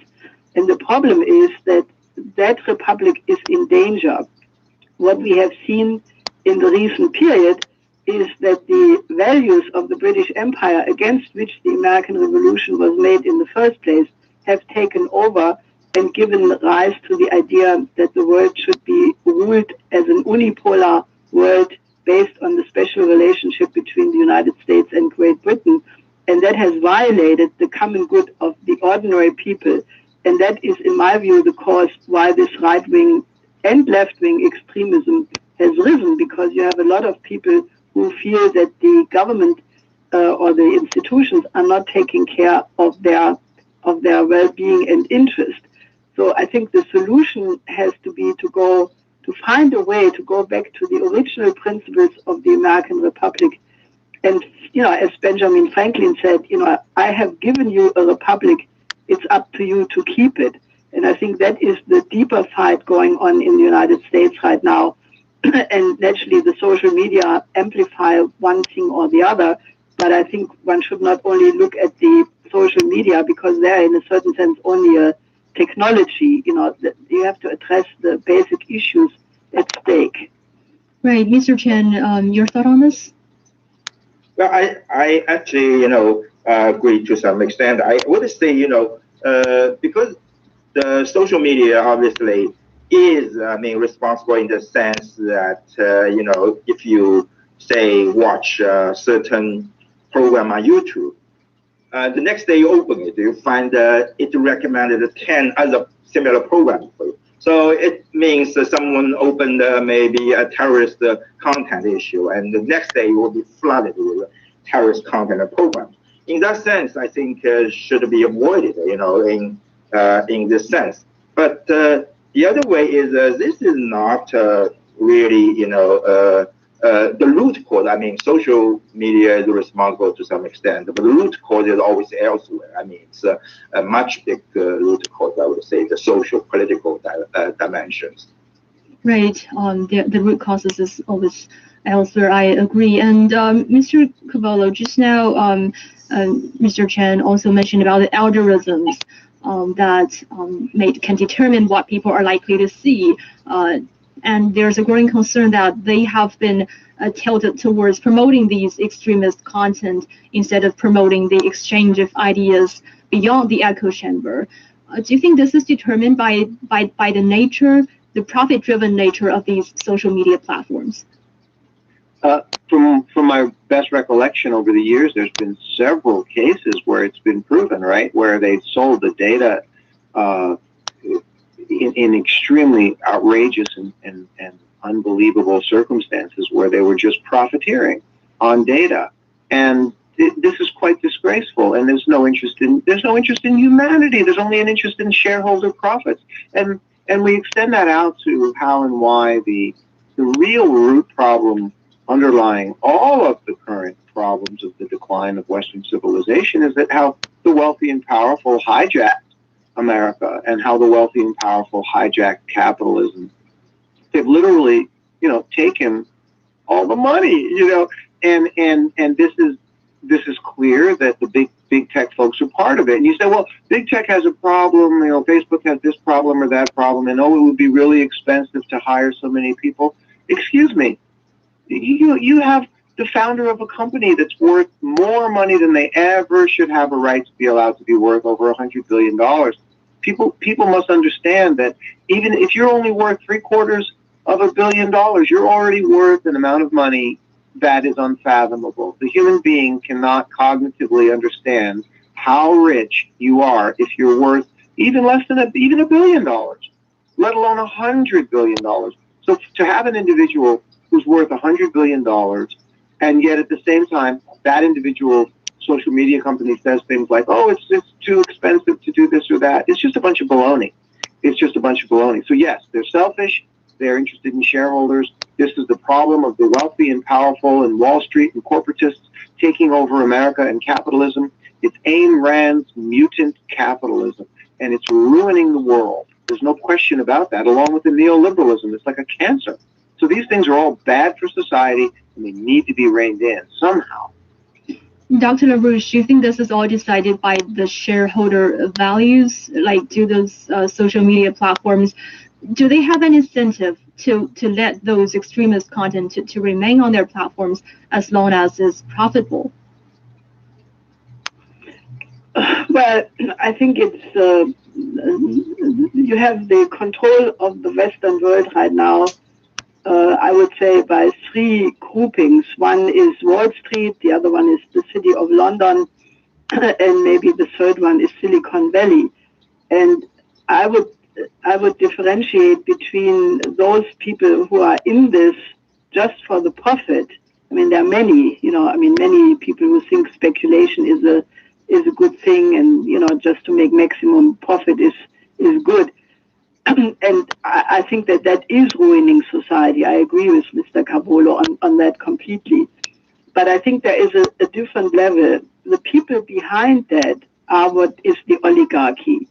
And the oligarchy is that group of people who believe that the world should be run as an empire. My late husband, Lyndon LaRouche, used to call the empire a slime mold. He said that it's a slime mold which changes its color, it changes its form, but it remains a slime mold. So the empire, from the Persian Empire, the Roman Empire, the Byzantine Empire, the Venice Empire, the Dutch Anglo Empire, and nowadays the British Empire, which has taken over the institutions of the United States, it remains the same idea, and they are playing the geopolitical game. Try to contain the rise of China, to try to encircle Russia, and many of these so-called social movements are not genuine movements, but they are being manipulated. Like, for example, if you look at the storming of the Capitol on January 6th, there is now coming out lots of evidence that the FBI had information about right-wing violence being planned many days before it happened. They even tried to block certain groups from entering Washington.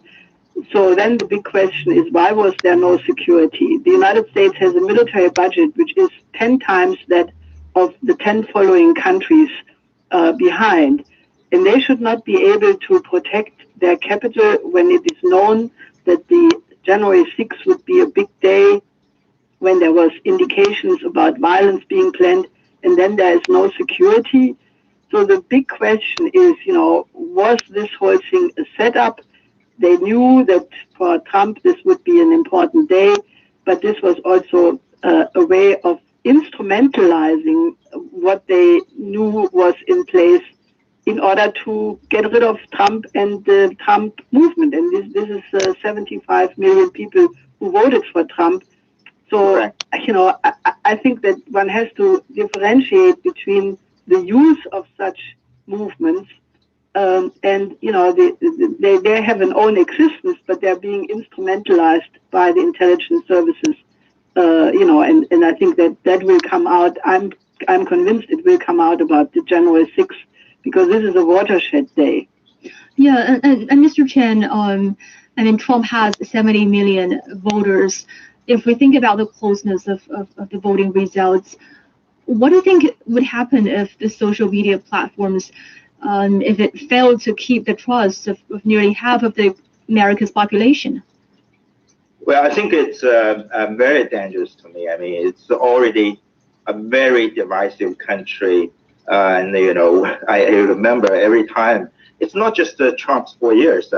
I remember, I was in and out. Spent like 11 years in the U.S. in the last 20 years. And so every time I was there, people telling me, Chen, you are not here for the good time of American democracy. And the trouble is, the divisiveness and partisanship is getting worse. Now. So then 10 years ago I was there, or, 5 years ago I was there.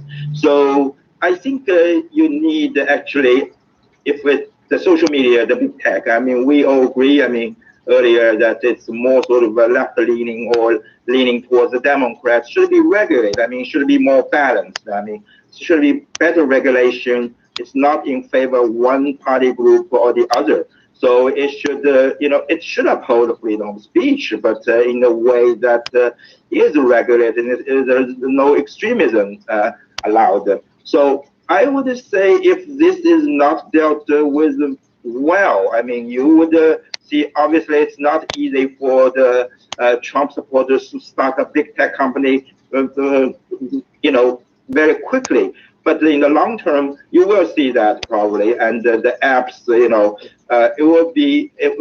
will inflame the fire, I would say. But right, and Mr. Cavallo, you believe that Twitter was doing absolutely the right decision to ban Donald Trump, but we all know the root cause here is a political extremism. So will the deplatforming of Donald Trump make the far-right groups radicalize even further? Yes, it will. It's gonna anger them more, and that's definitely a major concern.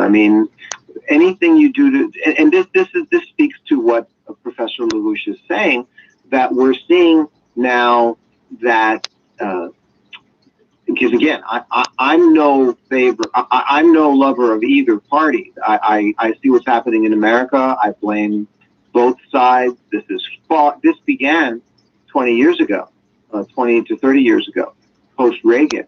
And that's why Trump was elected in the first place, because both parties have let the country, excuse me to say, go to hell a bit, and terribly so. And so on the left, we see now that they are making this effort to, number one, ostracize Trump. Well, after what happened, I think he deserves it. They're really ostracizing him. But to the degree that they're now making a power play and doing more and more and more of what it is the Democrat side shouldn't be doing, it's very dangerous. It is happening. We see it happening. And I certainly don't agree with it. Mm-hmm. Right. Thank you, Mr. Mario Cabello, founder and CEO of M Communications Group. He's also a senior fellow with the Center for China and Globalization. And Senator Ms. Helga Zepp-LaRouche, founder of the Schiller Institute, a Germany-based political and economic think tank. And thank you as well, Chen Weihua, China Daily's EU Bureau Chief based in Brussels. Thank you all for joining our discussion this evening. And that's all the time we have for this edition of World Today. To listen to this episode again or to catch up on previous episodes, you can download our podcast by searching World Today. And for further discussion, please follow us on Twitter. It's China Plus News. I'm Zhao Ying. Thank you so much for listening.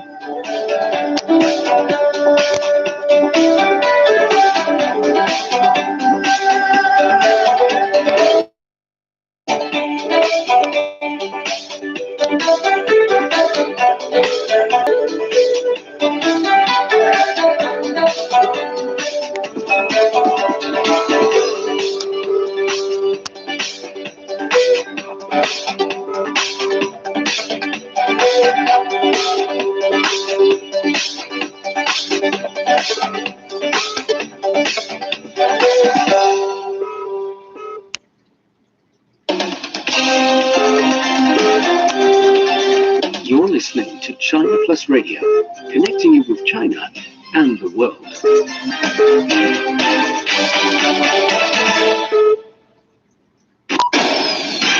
Now the news. I'm Shane Bickel. Authorities confirm there are survivors trapped underground more than a week after an explosion at a gold mine in Shandong province. Rescuers have been able to deliver food to them. Rescuers say they felt people pulling on the ropes used to deliver supplies on Sunday night. The blast took place on January 10th in the city of Qixia, trapping 22 workers. Russian opposition leader Alexei Navalny is being detained at a Moscow airport after arriving from Germany. Russia's prison service says Navalny was taken into custody for multiple violations of parole and will be held until a court ruling. The prison service said that his being outside the country violated terms of a 2014 suspended sentence for embezzlement. Navalny, who's a harsh Kremlin critic, went to Germany last August, where he received medical treatment after an alleged nerve agent attack.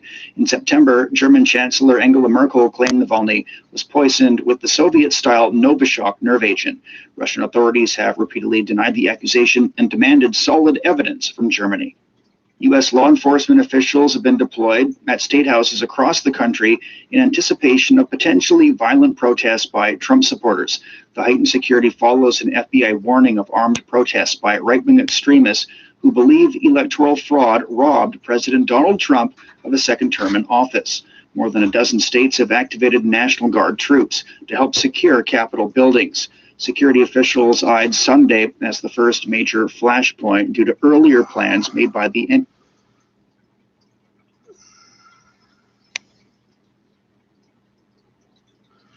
multiple violations of parole and will be held until a court ruling.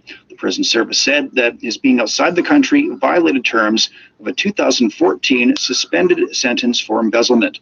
Navalny, who's a harsh Kremlin critic, went to Germany last August, where he received medical treatment after an alleged nerve agent attack. Out of Russia, in September, German Chancellor Angela Merkel claimed Navalny was poisoned with the Soviet-style Novichok nerve agent. Russian authorities have repeatedly denied the accusation and demanded solid evidence from Germany. U.S. law enforcement officials have been deployed at state houses across the country in anticipation of potentially violent protests by Trump supporters. The heightened security follows an FBI warning of armed protests by right-wing extremists who believe electoral fraud robbed President Donald Trump of a second term in office. More than a dozen states have activated National Guard troops to help secure Capitol buildings. Security officials eyed Sunday as the first major flashpoint due to earlier plans made by the anti-government Boogaloo movement to hold rallies. But by midday, only a few demonstrators had taken to the streets alongside hundreds of law enforcement officers and the media. Security has also been tightened in Washington, D.C. ahead of Wednesday's Inauguration Day, when Joe Biden will be sworn in. The intense nationwide security follows the attack on the U.S. Capitol by Trump supporters who are refusing to accept his defeat. Brazilian health regulator Anvisa has approved the urgent use of COVID-19 vaccines made by Sinovac and AstraZeneca, enabling Latin America's largest nation to begin an immunization program. Brazil currently has 6 million doses of Sinovac's vaccine ready to distribute in the next few days, and is awaiting the arrival of another 2 million doses of the shot made by the UK's Oxford University and pharmaceutical. Fever, nausea, vomiting. To health professionals on the front line against the coronavirus. About 450 adverse reactions have been reported after India started vaccinating its population over the weekend. Officials say most of the reported symptoms were minor, including fever, headache, and nausea. 3 people were hospitalized after being vaccinated. 2 of them have been discharged. These are not reactions so far, over to the coronavirus. 224,000 people in the country have got the shots. Norwegian officials have adjusted their advice on who gets the COVID-19 vaccine after the deaths of some terminally ill elderly recipients. The Norwegian Medicines Agency on Sunday reported that 33 people had suffered side effects, 13 of whom died. The agency says all the deaths occurred among patients in nursing homes, and all were over the age of 80. Steiner Madsen is the medical director of the agency. What did you just do? You just burned 30 fucking rounds of fucking shots. All these people are nursing home patients. They're all very sick, and they have a very short lifespan.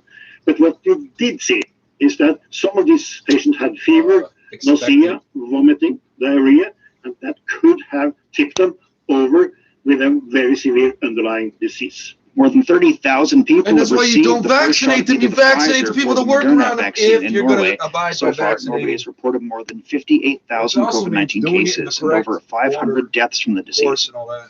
The city of Shijiazhuang reported 27 new local COVID-19 cases yesterday, bringing the total in the latest outbreak to over 700. There are also over 200 asymptomatic cases currently under medical treatment. Beijing detected 2 new local infections, including a 6-year-old. Both of them were reported in Shuni district and were close contacts of previously reported cases. A testing institution in Hebei is under investigation for concealing test results. The agency in Longyao County reported no positive samples during earlier nucleic acid testing. But 2 confirmed cases and 1 asymptomatic infection have been reported since then. The county will launch a new round of testing today. And that's the news. And that's the news. Roundtable, right? Experience the local life there. And there's nearly So why does this music have such a hit? Toronto still leads the way with just over 1,000 people reaching 580. The majority of my compositions are instrumental works without lyrics, which might be an obstacle for some audiences in understanding the content. Really? Lives everywhere, every day. Tune in to Roundtable, where the East meets the West, and understanding is the goal. It's 8 a.m., so it's a rerun. It's a rerun. At the Rawlings Airport, it was. There were similar scenes at steakhouses around the country. Steakhouses, in Washington, D.C. I heard we had to protect all the steakhouses. And I'm here, sir. To keep people away from the U.S. Capitol. The deterrence efforts appear to be keeping numbers small, though armed protesters were seen in locations including Columbus, Ohio, and Lansing, Michigan. Timothy Teagan showed 2 up cigarettes, there 1 coffee, but said he wanted to urge a message of peace and unity to the left and right. This is nothing new here. Lieutenant Brian Oleksick of the Michigan State Police. It's a different topic, and it's a serious topic. We won't tolerate criminal behavior. I'm Ben Thomas. 680 News Time 708. Federal Conservative leader Aaron O'Toole says there's no place for the far right in the party. Aaron O'Toole has faced questions from the Liberals about allegedly Trump-style politics within the Conservative Party, including a since-deleted Tory website alleging the government wants to rig the next election, and a photo of Deputy Leader Candice Bergen wearing a Trump hat. In a statement, O'Toole lists the numerous ways he's sought to make the Tories more inclusive and moderate since becoming leader in August. He says the Conservatives are a, quote, moderate, pragmatic, mainstream party, and condemns the storming of the U.S. Capitol by Trump supporters earlier this month. Lori Paris, The Canadian Press. Tomorrow is fabled to be the most depressing day of the year, and while experts say Blue Monday is a little more than a marketing gimmick, the pandemic-fueled cloud of winter is having a real impact on Canadians' mental health. National CEO of the Canadian Mental Health Association, Margaret Eaton, says one of the best salves for this year's particularly sour seasonal slump is as simple as getting up on your own 2 feet. There is a very well-documented connection showing that moving, increasing your physical activity, definitely impacts your mood and can alleviate anxiety and mild to moderate depression. A survey of 1,800 people last spring suggests 84% of Canadians feel their mental health has gotten worse since the pandemic began. Still to come on 680 News. Check on the price at the pumps. 680 News Time, 7:09. Last year. Out with the old and in with the new. It's something you hear a lot this time of year. Making space in your life is what a new year is for. Get a fresh start in your home and your life with Access Storage. With a safe place to store the belongings you love but don't have space for. Access Storage can be your resolution solution with flexible and affordable storage options at more than 100 convenient locations in Ontario. Get on with your new year. Access Storage. Shop Canadian, store Canadian. Try 4 weeks free. Visit accessstorage.ca. Now the 680 News gas price update. Enpro says the price of gas won't change at midnight, holding at $1.11.9 a liter at most GTA stations. Traffic and weather up next. Scott McGilvery here. I've done hundreds of home renovations over the years, and I'm particularly careful about what I put under the floors. On my projects, I use DMX One Step 2.0. This easy-to-install underlayment has an air gap design that allows moisture to evaporate, and it doesn't require wood subfloors, which can be a food source for mold growth. DMX One Step can be used under most vinyl or laminate floors, so whatever you choose, you know your investment will be protected. DMX One Step 2.0. No mold, no cold. Find it at the Home Depot. Superfan with a super deal. The iHeart Winter Sales event is on now. Super fan. Don't wait for 90 days on all new cars, OAC, and no charge all-wheel drive on select models. No charge. Workers receive 2% above invoice pricing on all new cars in stock. Your safety is our #1 priority. We have masks and gloves ready for you. Looking for a Hyundai? I'm your guy. Visit nowparkiashyundai.com. Now 3 locations to serve you. Big clusters. 680 News Time, 7:11. Time for traffic weather together on the ones. Here's Greg. This report is brought to you by the City of Toronto. So we had a stalled vehicle on the westbound QEW approaching Ford Drive off to the right lane. Looks like a traffic stop, but it's been cleared away. Everyone's gone through there now. We have a fire that's closed a portion of Runnymede south of Annette. So Webb to Ardagh closed for this fire. And the northbound Military Trail at Bombmar, just past Old Kingston Road, down to a single lane for a sinkhole. The pipes in your home can freeze in cold weather, leaving you with no water or causing your pipes to burst. Prevent expensive property damage from frozen pipes. Visit toronto.ca/frozen pipes today. Next report is at 7:21 with the forecast. Here's Carl Lim. It will still be a bit breezy this evening, mostly cloudy, some snow showers around the GTA as well, and a low of -3, feeling like -7 as we head into tomorrow. We will have a mix of sun and cloud at times, but there will be snow showers and some lake-enhanced snow showers for areas west of the city, some of those bands coming off of Lake Huron, and a high of -1 and a low of -5. For Tuesday, cloudy and breezy, snow showers are expected across a wider portion of the GTA, a high of -1. We drop down to a cold -8 on Tuesday evening. Tonight's overnight low, -3. Right now, downtown Toronto, 2 degrees with some light snow. With the wind chill, though, it feels more like -1. 680 News Time, 7:13. There'll be no lack of star power at Joe Biden's inauguration this coming Wednesday. Lady Gaga will sing the national anthem, and Jennifer Lopez will give nos messageries quand on s'écrit. Ça, c'est le genre de truc, en tout cas, je parle pour moi, là, qui met de la pression. Mr. Ciroc, niggas backwards spell Saigon because they tried to change the jeans to whatever size you bought. They were 2 inches too big because Puff Daddy had the idea that he was going to turn men's ass cracks into the cleavage of the future. And he got caught on this drinking show, whatever, grabbing at some Jamaica man's dick. Moi, je vous dirais tout simplement que vous êtes un être humain normal. That meets your family standards, no matter how you shop. Trust ours. Mongo's. Your head says, make sound investments for the future. But your heart says, she was on a TV show or a movie or some shit, then she had an album out. Plus from Scotiabank, we can help you balance both. So you can live for today and save for tomorrow. Working together. All the white kids that call themselves little monsters and all that. Should I have racialized that? Maybe I shouldn't. And whoever Jennifer Lopez's target market is. Yeah, that goes all the way back to when Biggie Smalls' Tupac was still alive. Please don't tell me this shit's real. It's not real. It's entertainment. It's 2 degrees with some light snow. There's a bunch of German guys rolling around in benches. K9 units have been called in North York to help police find the shooter responsible for killing a man near Finch and Islington tonight. Police say they got the call just before 6 and are looking for a man wearing a red jacket and a mask who ran off into a ravine. Ontario's first mass vaccination site set to open at Toronto's Metro Convention Centre tomorrow. Its goal is to inoculate 250 you just drive a day. Realize the Red Cross has been called in to help avert the police long-term care and manage an outbreak of COVID-19 in Barrie after 100% of residents and staff test positive for the virus. And coming up after sports. Seal it off! Fuck up! Are you stupid? That's the point at what you just closed up. Wow! Drop food at the gate. Let the sick bastards carry it in for the other sick bastards. You know how to do it. Even sign it to a better going at it. These two go all the way back to their college days at Purdue and the University of Michigan, respectively.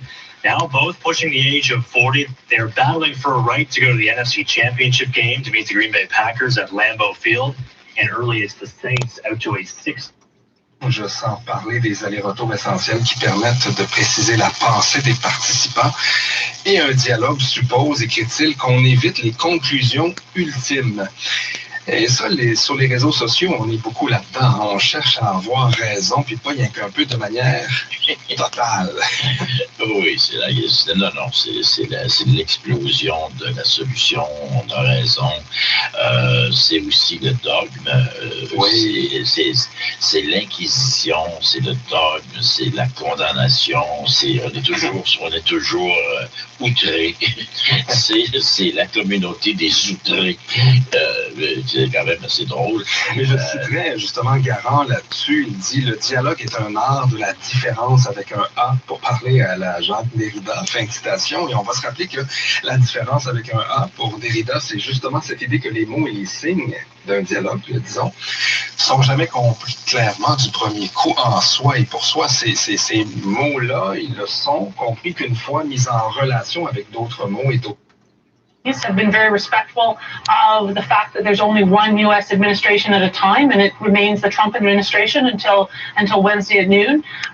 But we have been able to talk to many members of their transition team and people that are advising them to start to lay the groundwork for those first calls and that first outreach. When it comes to the interests, of Canada that may not fully align with some of the things that the Biden team is projecting as some of their priorities, we're going to have really good, honest, and fact-based conversations. On the economic side, there's no doubt that when we work together, we are stronger and our economies are more resilient. There's no doubt that open and fair trade with Canada is good for Americans. Just notice how over the years we went from factual to fact-based. This summer, the cats exist, or CUSMA, as we call it in Canada, the new NAFTA. And they keep stealing my damn chocolate chip cookies. So that is not factual, but it is fact-based.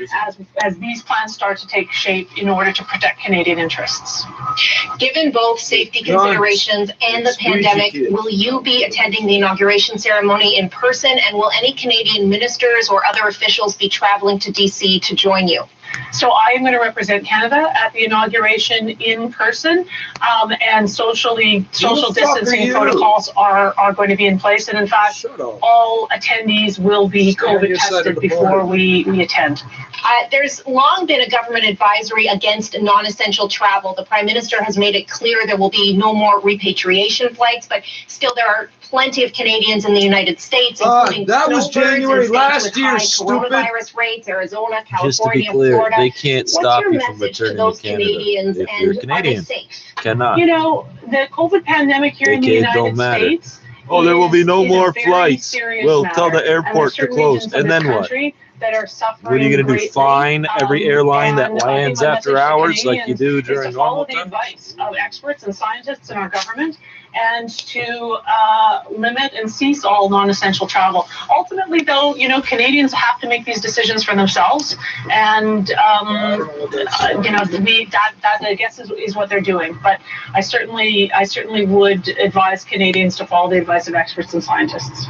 But Ambassador Hillman, for those Canadians who are already there in the United States, what's your message to them, and are they safe? Well, I mean, I hope that they are taking all the precautions that are required to stay safe, that they are wearing masks, that they are socially distanced, that they are remaining within their, whether it's a small family or a couple or I hope that they are following all those protocols. We all know what it requires to stay safe in COVID times. I mean, these facts are quite clear. So I hope that they are doing that, and my advice to them is to follow that guidance. Ambassador Hillman, thank you so much for your time. Thank you so much. You're listening to the West Block. We'll be right back after this break.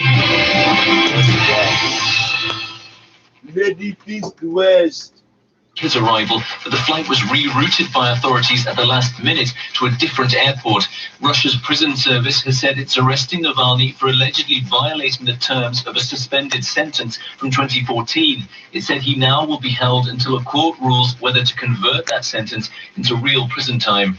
Patrick Regal, ABC News, at the Foreign Desk. 680 News. But here's the deal. Okay, so weather next. In life, the most important question any human being could ever ask is, will you marry me? No. How long ago did you Are we alone in the universe? We're with hiding 95% of the ocean we haven't explored. I didn't mean. Will lemon juice really stop microcosm turning brown? How did the brain name itself? Does Einstein's theory of special relativity really make time travel possible? Okay, point taken. At Spence Diamonds, we know the most important question any human being could ever ask when they're in love and want to be with that person forever and make it official and maybe throw a party is, will you marry me? And as Canada's engagement destination, we have thousands of quality cut Canadian-made rings to make sure that answer I is don't remember a Northwest yes. Mounted Police. It might have been called that. Available with no They interest. say 1873 to 1973. That's what the quarters. Open for virtual appointments and curbside pickup. I don't remember what it's called because it's Northwest Territories. You've got Alaska, used to be Russia. This report is brought to you by Mercedes-Benz Durham. Good drive on the major routes across the GTA. We have a couple of issues on city streets, though. And also just watch out. It is wet in some places on the roads with spray coming up behind vehicles that you may be following. But Runnymede closed wet to Glenwood south of Annette. This is for a fire investigation. And a sinkhole is being repaired, blocking a lane, bringing you down to a single lane northbound Military Trail at Bobmar. That's past Old Kingston Road. The Mercedes-Benz Durham winter event, finance from 0% and get cash credits up to $7,500 on select remaining 2020s, plus special savings on demos. And you make it into the Canadian Forces and they start paying you to be in the Army, that's when you stop working. They don't want you doing nothing. No, you're mad, pedophiles.